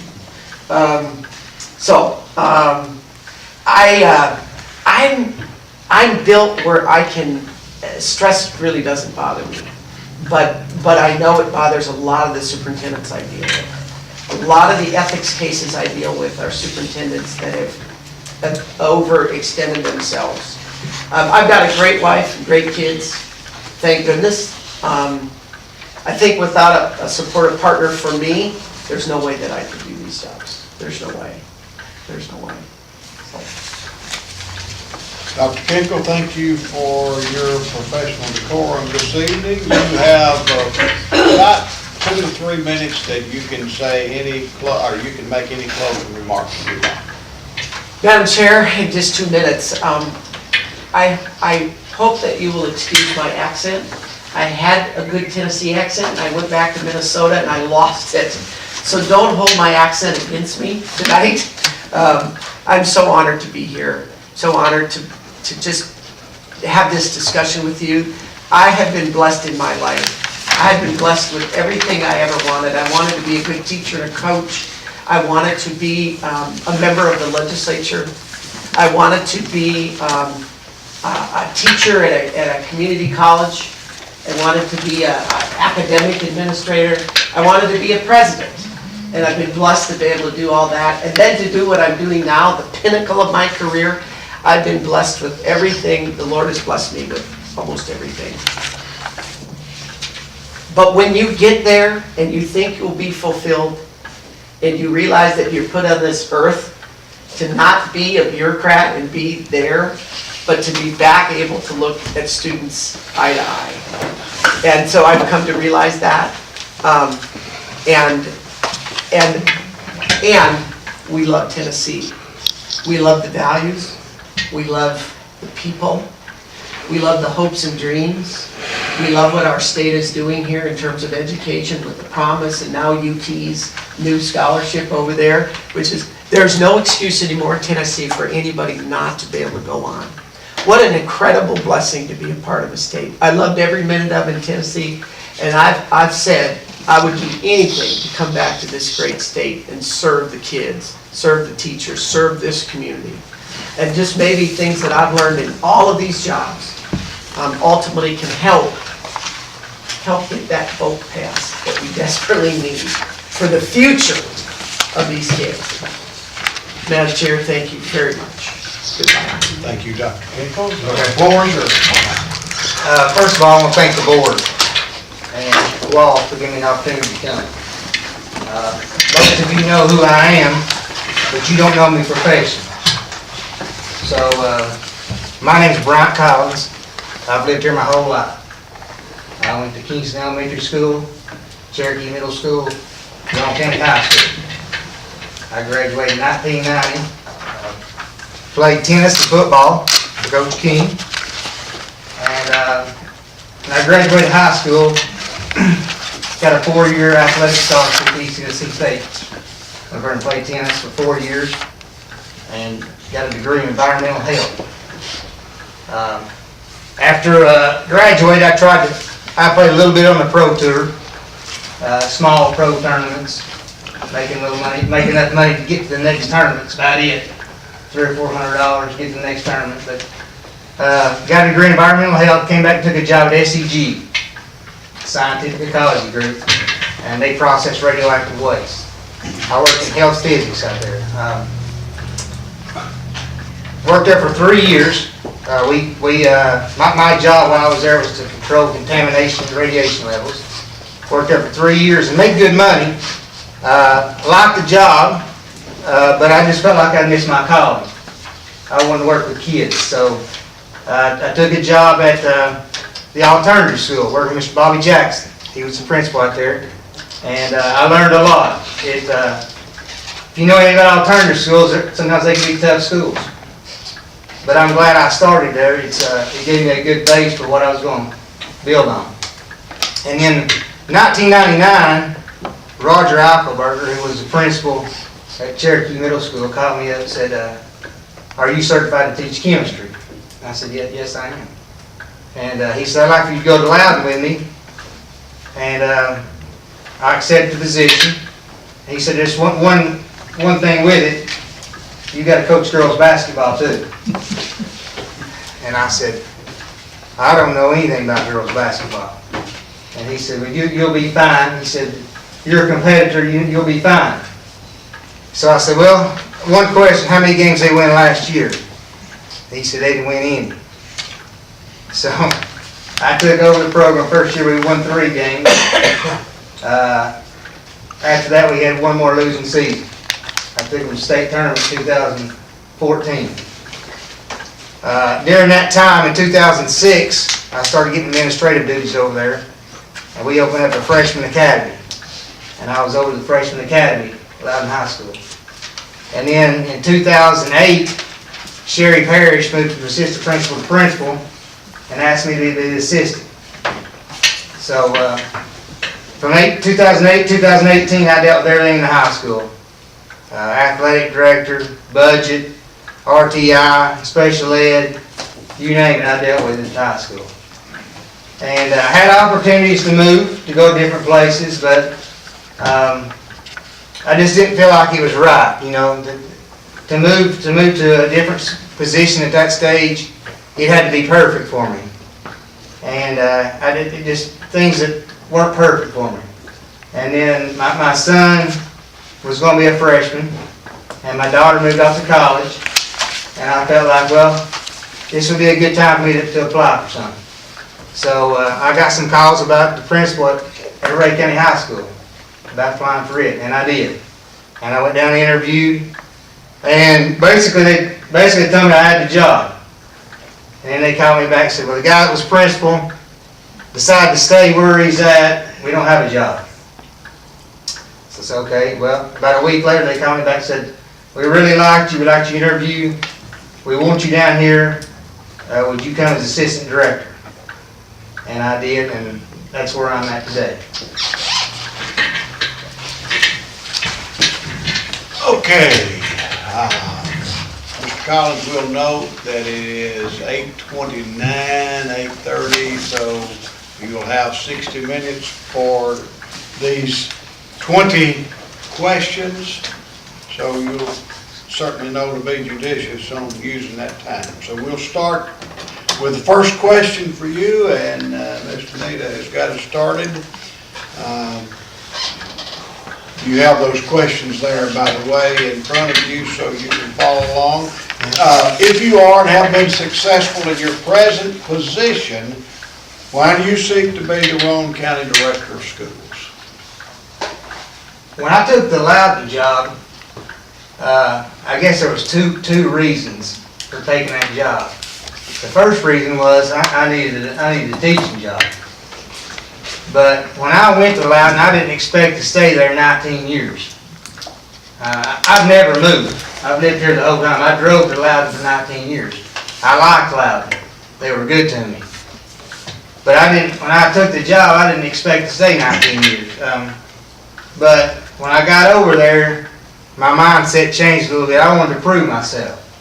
You know, my dad was director of schools here, and I wanted to make it on my own. I wanted him to say he's his own man. He didn't make it because somebody helped him out or whatever. Nobody helped me out in Loudon. And then I went to Ray County, and I'm at the top down there.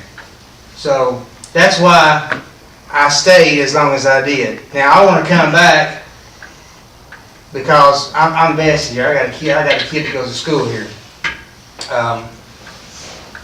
My family's put a lot into this community, in this school. And I've got friends that have kids here. So, this is home for me. I live less than a mile from here. I mean, I'm sure if we pulled the place, I live closer to this place than anybody. So, and I've lived there for 20-some years, so I like to come home.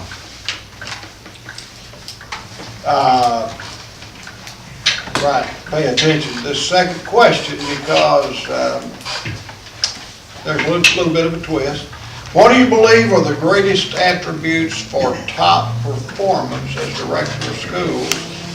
And then the second part of that is for you personal. What do you see as any deficiencies for yourself as director? Well, the director of schools has to keep the whole ship on the line. And, you know, the first thing as director, you hope you got good people working for you. I think when you come in, the first thing you have to do is you have to set some expectations for people that work for you. And they have to know what you expect.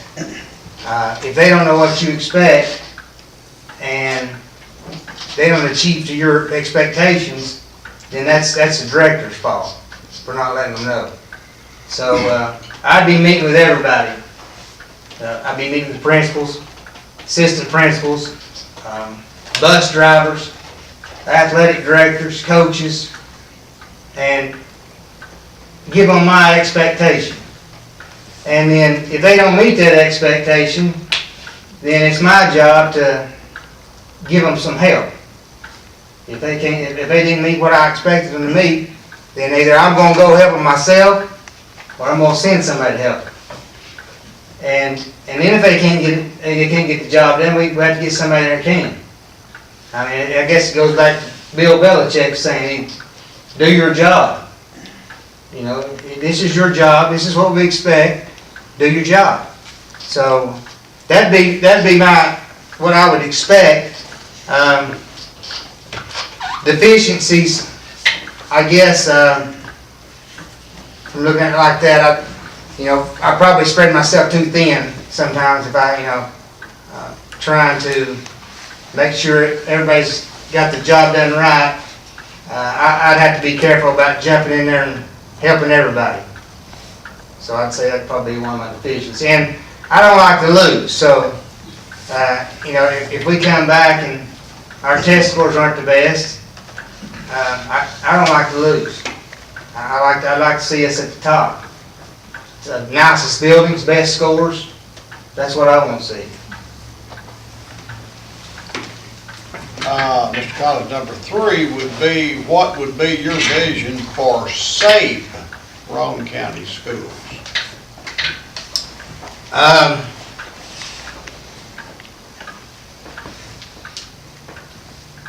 I guess education is what we're all here for, to educate the kids. But all you are parents and grandparents. At the end of the day, the most important thing to me is my kids come home. And ACT is important. And that's one of my strengths, and I hope I get an opportunity to talk about ACT. But ACT don't mean anything if the kids don't come home.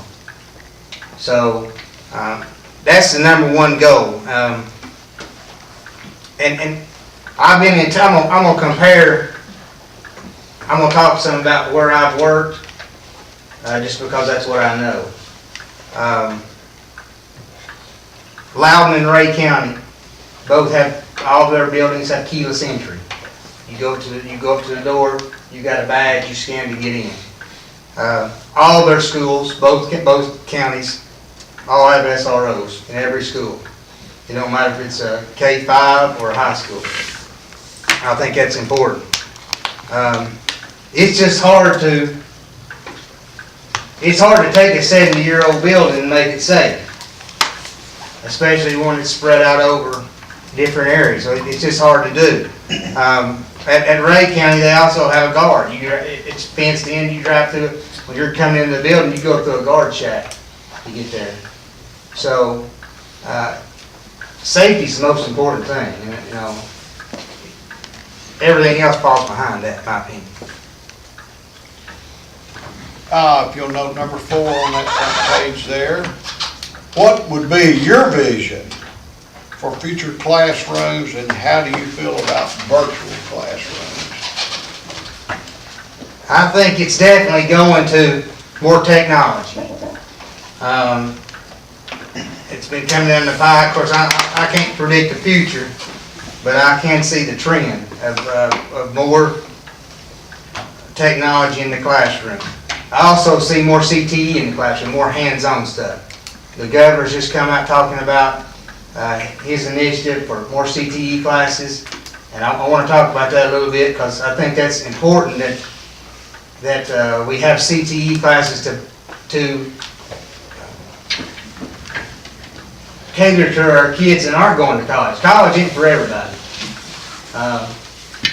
I had a kid a couple years ago tell a story about a kid. He was a great welder at Loudon, and but he didn't want to graduate high school.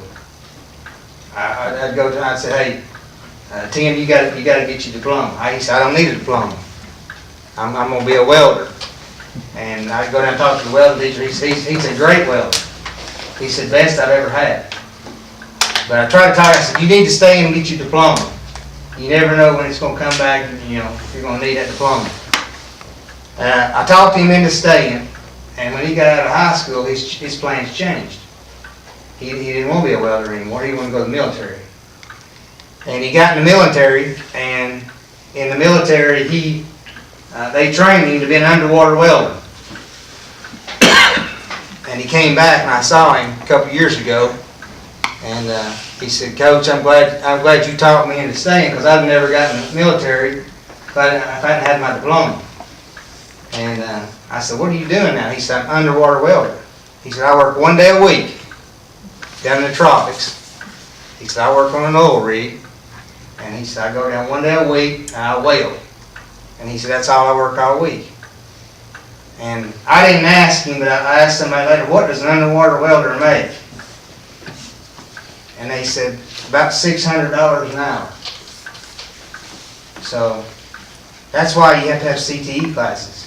He wasn't the best English student, but he's making a lot of money. I've got multiple stories now. Had a kid that was worked heavy equipment, same type deal. He didn't like school, but we talked him into staying.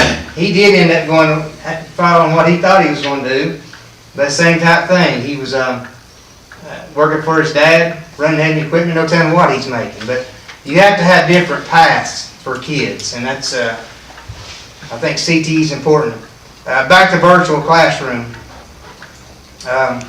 My son plays a lot of baseball, and I was talking to some of his friends, and they have virtual classrooms 1 day a week at their school. He's at a private school, but I think that's probably where schools are going to, is more CTE. 1 day a week they have virtual classes so they can save money. And you cut down on the bus transportation, utilities. I've personally experienced virtual field trips. You know, kids can get on down, you can go to the tribe, you can go to the rainforest, and just like you're walking through the rainforest. My last year at Loudon, we had a virtual surgery, had an ACL surgery. It was virtual. The doctor was right there, you follow right through, you could see, and he talked about this is the ACL, this is where it's torn. So I think my prediction is schools are going to more virtual stuff and more CTE stuff. Right, the next question would be question 5 there. It's a 3-part question you'd be evaluating. Please pay attention to. This is a how and what method, communication being the key to success. Relate how and what method you might use to communicate with the following groups: A, the supervisor, principal, central staff; B, board members; and C, community. If you would please take A first and tell the board how you want to do this. Many ways to communicate, but A, supervisors. I would treat supervisors and principals. I would treat principals different from supervisors or central office staff. Just because, I think with supervisors, central office staff, right now we have one meeting every Monday morning. We go over dates, we go over deadlines, kind of set up for the week. So that would be a meeting we'd have weekly with supervisors. I don't like pulling the principals out of the building. Principal's job's in the building, I think, and occasionally you have to. But too many times when I was in the school building, directors and central office staff, they'd call a meeting and they'd call the principal and assistant principal over for a meeting. And that's just, I said, if I ever get to be a director, I'll never do that. But that's just not a good idea to pull the principal and assistant principal out. So, but my communication with supervisors and principals would mainly be face to face. I like to communicate face to face, and I can tell what you think about what I'm saying. You understand what I'm saying. I would use email some, but I'm not a big email guy. I'd rather talk to you. So that's mainly be face to face, unless I had to go another direction. And I would so I would send some emails. Board members would be the same for me. I'd hope I could call a board member up and say, this is what's going on. I'd call you. Now, dealing with board members are all a little different. Some of them want you to call them when something happens in their district. Some of them want you to call them when something happens all over the county. And some of them, when you call them, will say, that's what we hired you for. So, you got to learn your board members. So, I learn the board members and learn what you wanted, and I communicate with you face to face as much as I could. The third one is community. Now that's a whole lot different. That's a whole lot more people. Schoolcast, automated phone calls. I think a lot of times schools don't do a very good job of communicating to the community. I like a newsletter going out a couple of times a month. We just had an ACT practice test in Roane County and didn't do a very good job of communicating to the parents. So I like communicating through Schoolcast. I like letters.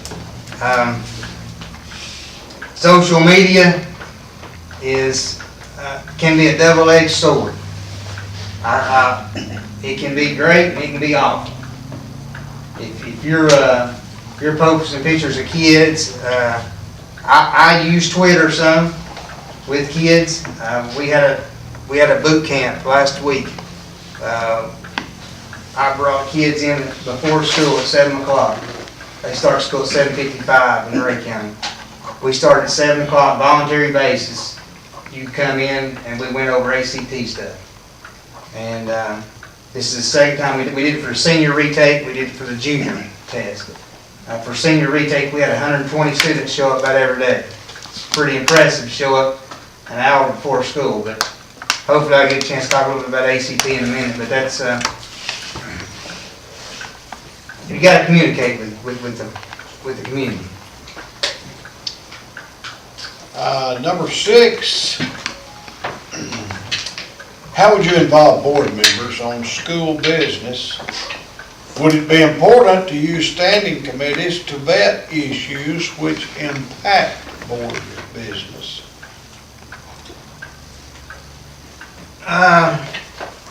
Committees. This is my feeling on committees. Sometimes smaller districts can overdo themselves on committees. If the transportation committee, and I'm just using this as an example, I don't know what committees you have or what is working well and what's not working well, but I've seen this happen. The transportation committee called the transportation director and said, hey, how's everything going? Oh, it's going good. And then they come to the board and say, well, the transportation committee said everything looks good. If that's the way it's working, that committee is useless. Now, I think there are committees that can be very helpful. budget committee can be very helpful. Safety committee can be very helpful. But if you're just having a committee to have a committee, I don't see the purpose in that. But if the committee's working and it's bringing feedback to the board, and everywhere I work is the chairman appoints people to the board, to the committee that meets their strength. So I guess if they're successful, good. If they're not, and I see in bigger and huge counties, Knox County, you probably have to have a committee for everything. Okay, the last question on the front page there, Mr. Collins, is it's a three-part question, but it's all under a general heading of director flexibility. How flexible you would be as director. How would you deal with resolving conflict first? How would you evaluate administrative changes second? And then third, how would you respond to parent-guardian issues after it's gone through the appropriate chain of command? So if you would take those in that order, under that heading, director flexibility, how do you deal first with resolving conflict? Okay, hopefully through some experience and wisdom that you head off some problems. That'd be my first thing I'd say is, last week, for example, I think it's an issue for you all too, is bus drivers. It's hard to keep bus drivers. So last week we got down to no sub bus drivers. So went to the bus transportation director and I said, hey, I foresee somebody calling. We got 59 bus drivers. I foresee somebody getting sick. How are we going to handle it when it happens? That was on Thursday night after the board meeting. Friday morning we had somebody calling sick. So I hope that, you have some insight about what might happen and try to head off some problems. Dealing with conflict, there's always two sides to every story. And when you hear one side, it sounds good until you hear the other side. So I'd make sure I was a good listener. And, I'd listen to both sides and take in what both parties have to say.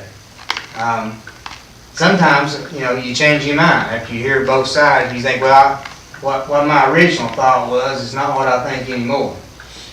So I think you'd have to listen to both sides. And I think it goes back to, have you set your expectations? And does everybody know what you expect? The second part, how would you evaluate administrative changes? To me, that one's fairly simple. This is what we want you to do. Are you getting it done? If not, then I'm not going to sacrifice a kid or a kid's education or a kid's safety because somebody can't do their job. I'm going to help them. I'm going to help them do it. If they can't do it, then we're going to get somebody in there that can. That's kind of like if I'm a coach and I play somebody that don't deserve to play. I'm cheating a kid. And I'm not going to cheat a kid. How would you respond to parent-guardian issues after it has gone through the appropriate chain of command?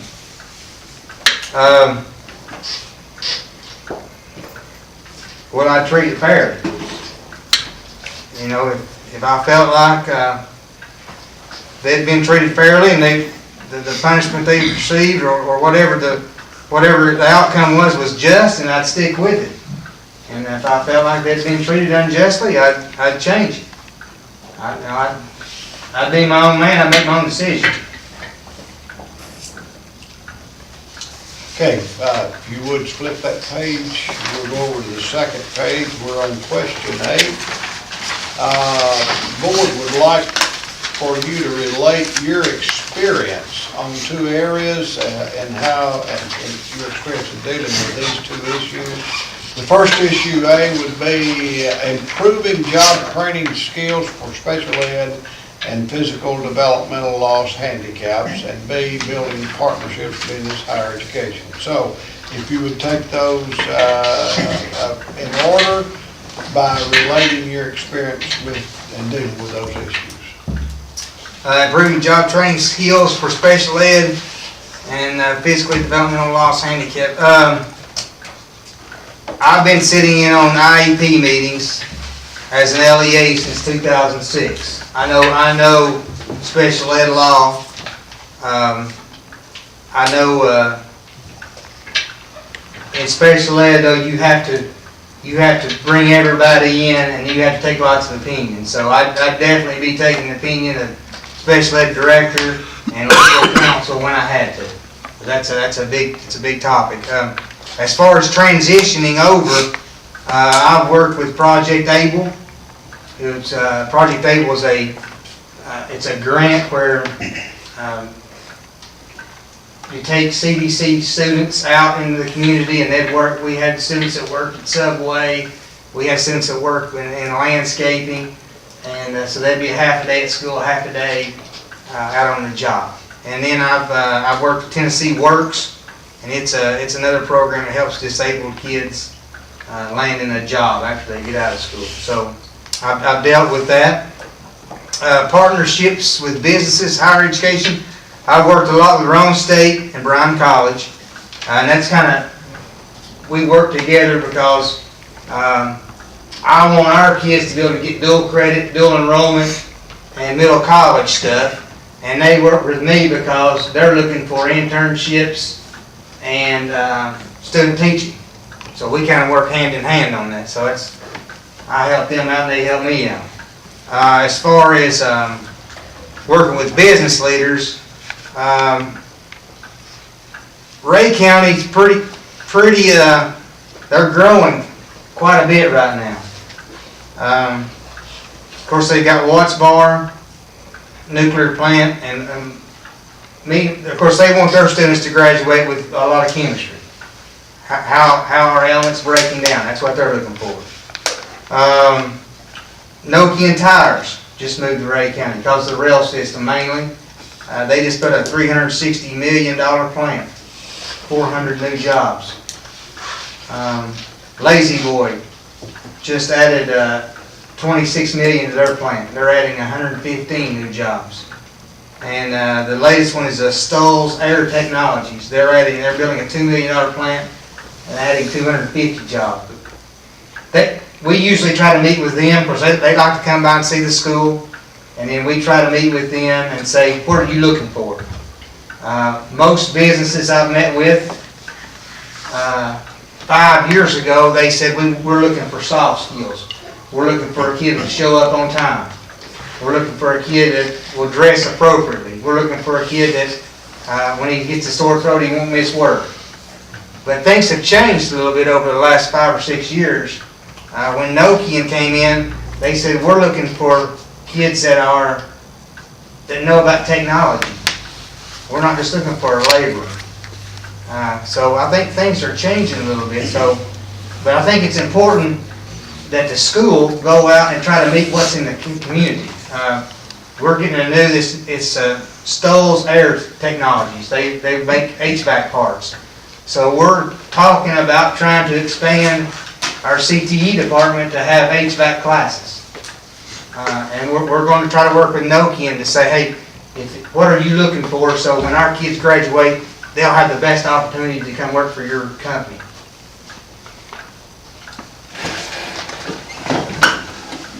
Good.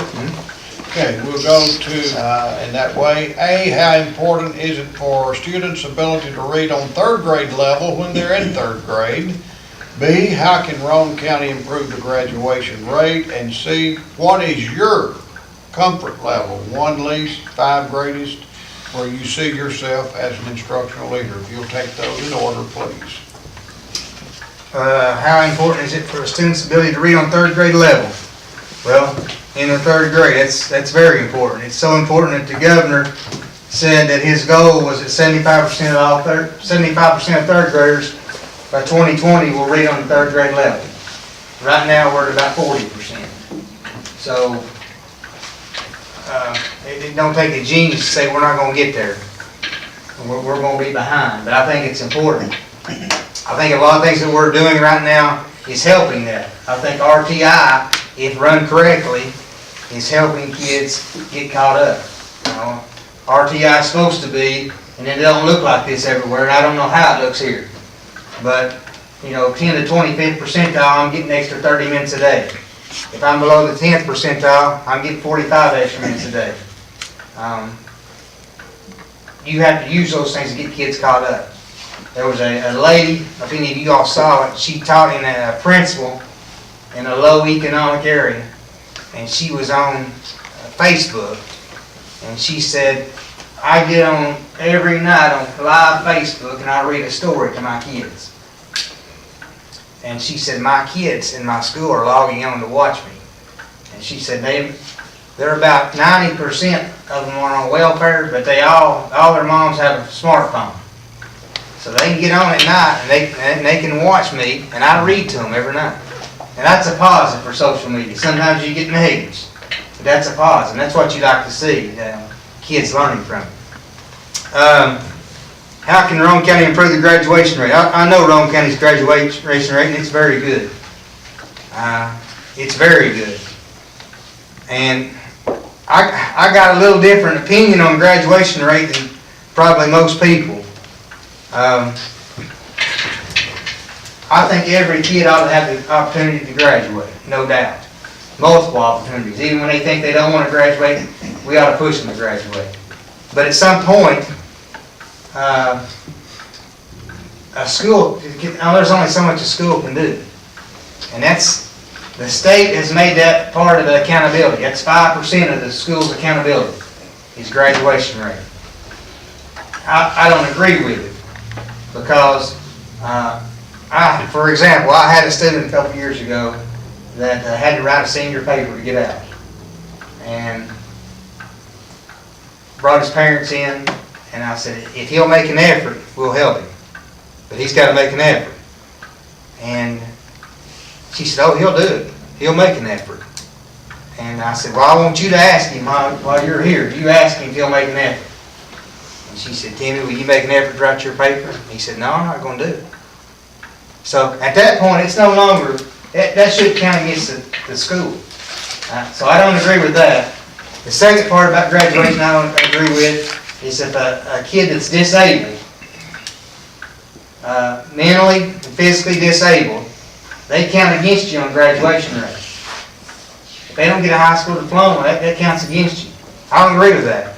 So let's say Rockwood's got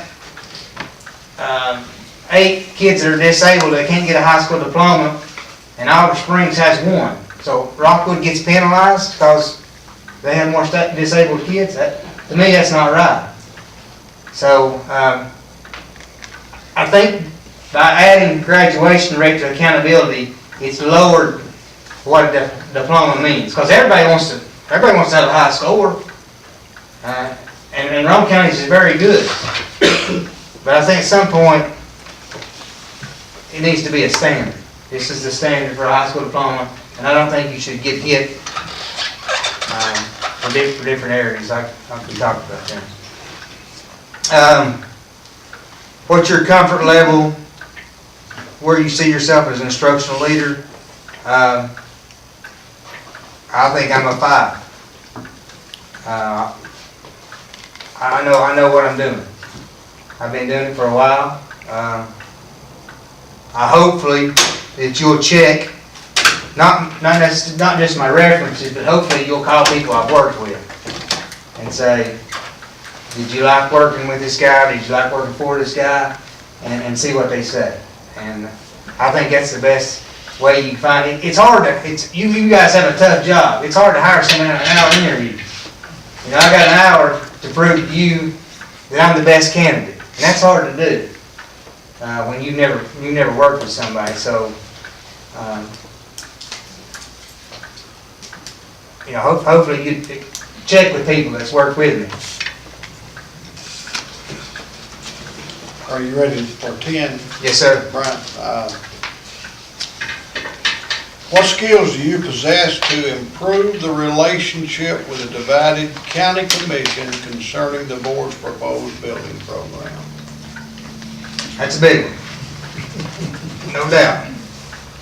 I have a feeling that may be coming. The director of schools, the school board, and the county commission have to come to some kind of agreement. I mean, I think you all kind of put your stance out there, what you all think. But I think there's three types of county commissioners right now. There's some that's never going to vote for a tax increase. There's some that's not going to vote for a tax increase because of the amount of money, and there's some not going to vote for it because of location. And here's my feeling on the whole thing. The schools aren't safe right now. And the curriculum's not what it should be. You can't offer the same curriculum that Ray County can offer, because they got one high school. You can't offer the same thing that Loudon can offer, because you got so many high schools. You're cheating the kids, and it's not safe. I couldn't live with myself if I knew I had declined a school because of a $70, $80, $100 tax increase and something happened. I think you all feel the same way. If something happened in one of these schools, it'd be hard to live with. And I think county commission feels the same way too.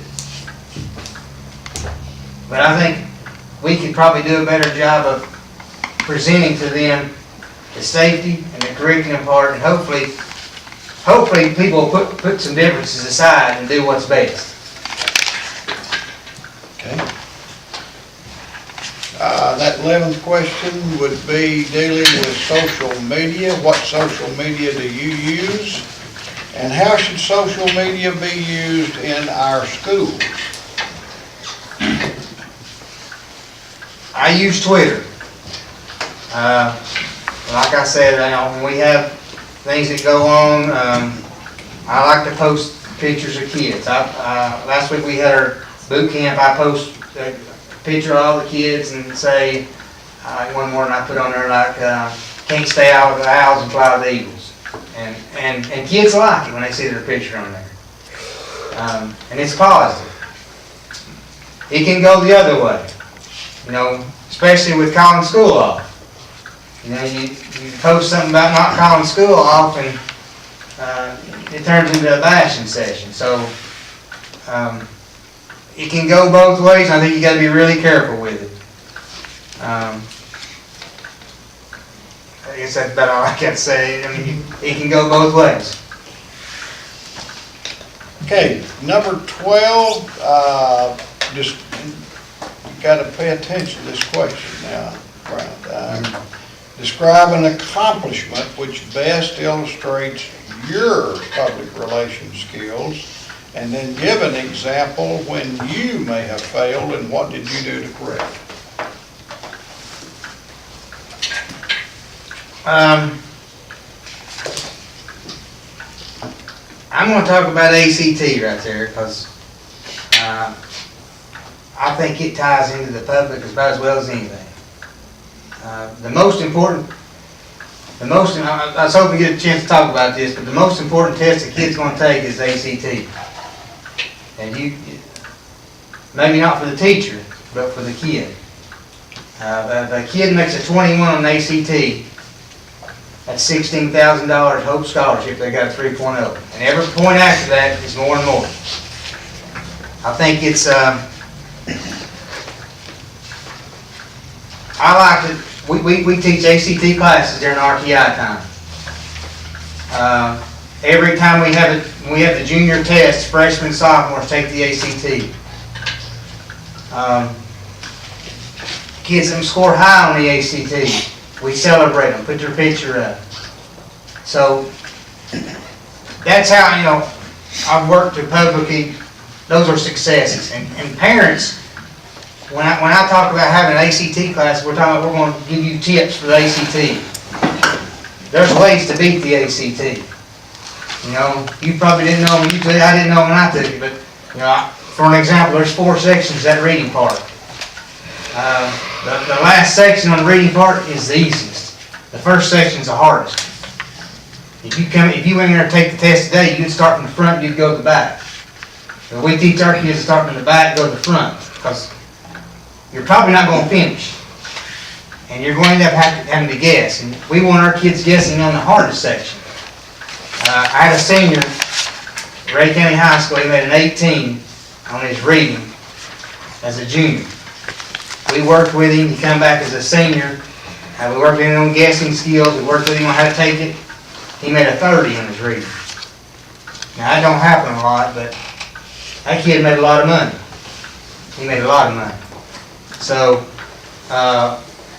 and it has to be promoted to the point where people get excited about it.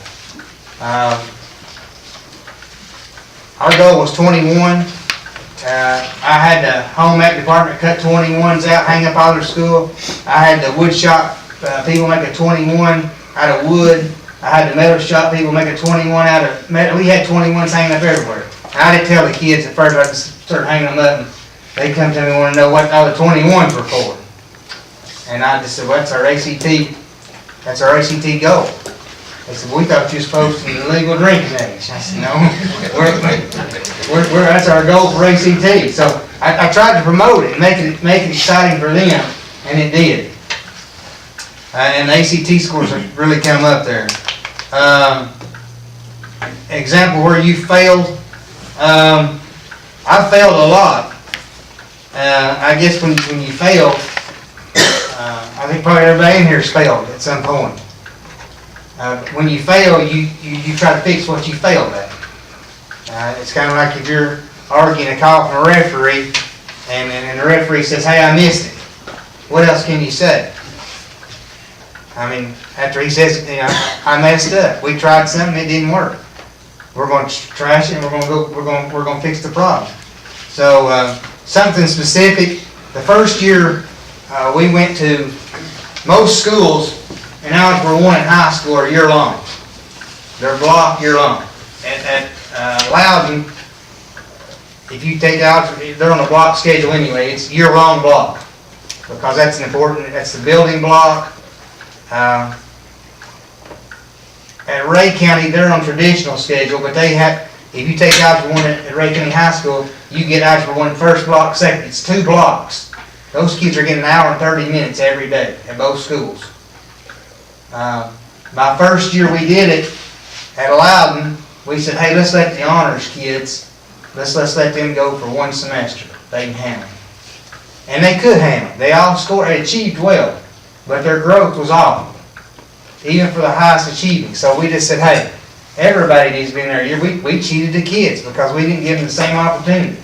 So, you know, if you're not giving your kids that hour and a half like Ray County and Loudon's getting, and you're at the end of the year, they're going to come in, they're going to say, they're going to give your school a grade, 8F. And that's changing. You know, it has been on 1 to 5, but now it's going to be 8F. And a lot of people in the community don't know what a 3 is or 2 is, but they know what a D and an F is. So it's important that we give our kids the best opportunity.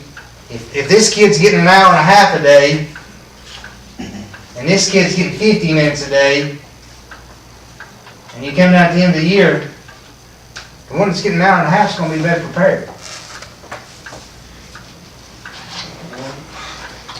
Okay, brother, you ready for that last question? Yes. The last one is a personal question. The board wanted to know how you relieve the stress of a leadership job and what are your recreation habits? I spend my free time with my family. Wife and kids. I got a daughter that's in college. I got a son that's a freshman in high school. Loves to play baseball and football. I love to go watch him play. I live right there on the lake. I got a boat. I like to get out.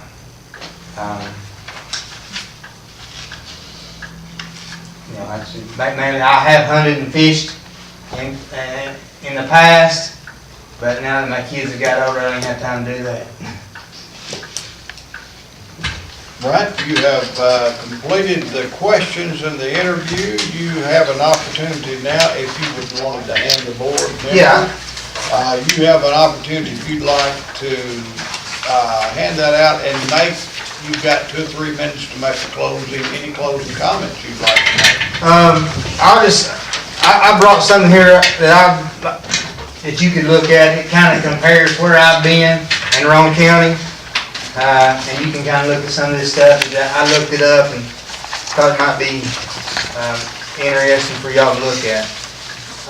You all have a tough job. Like I said, you have to try to hire a director on an interview. And that's no easy task. You'd hope that you could get a chance to work with all of the candidates and you'd know a little bit more about it. But I'll say this, I think there's an advantage to hiring people from outside the county in that they bring a fresh look. They bring a look that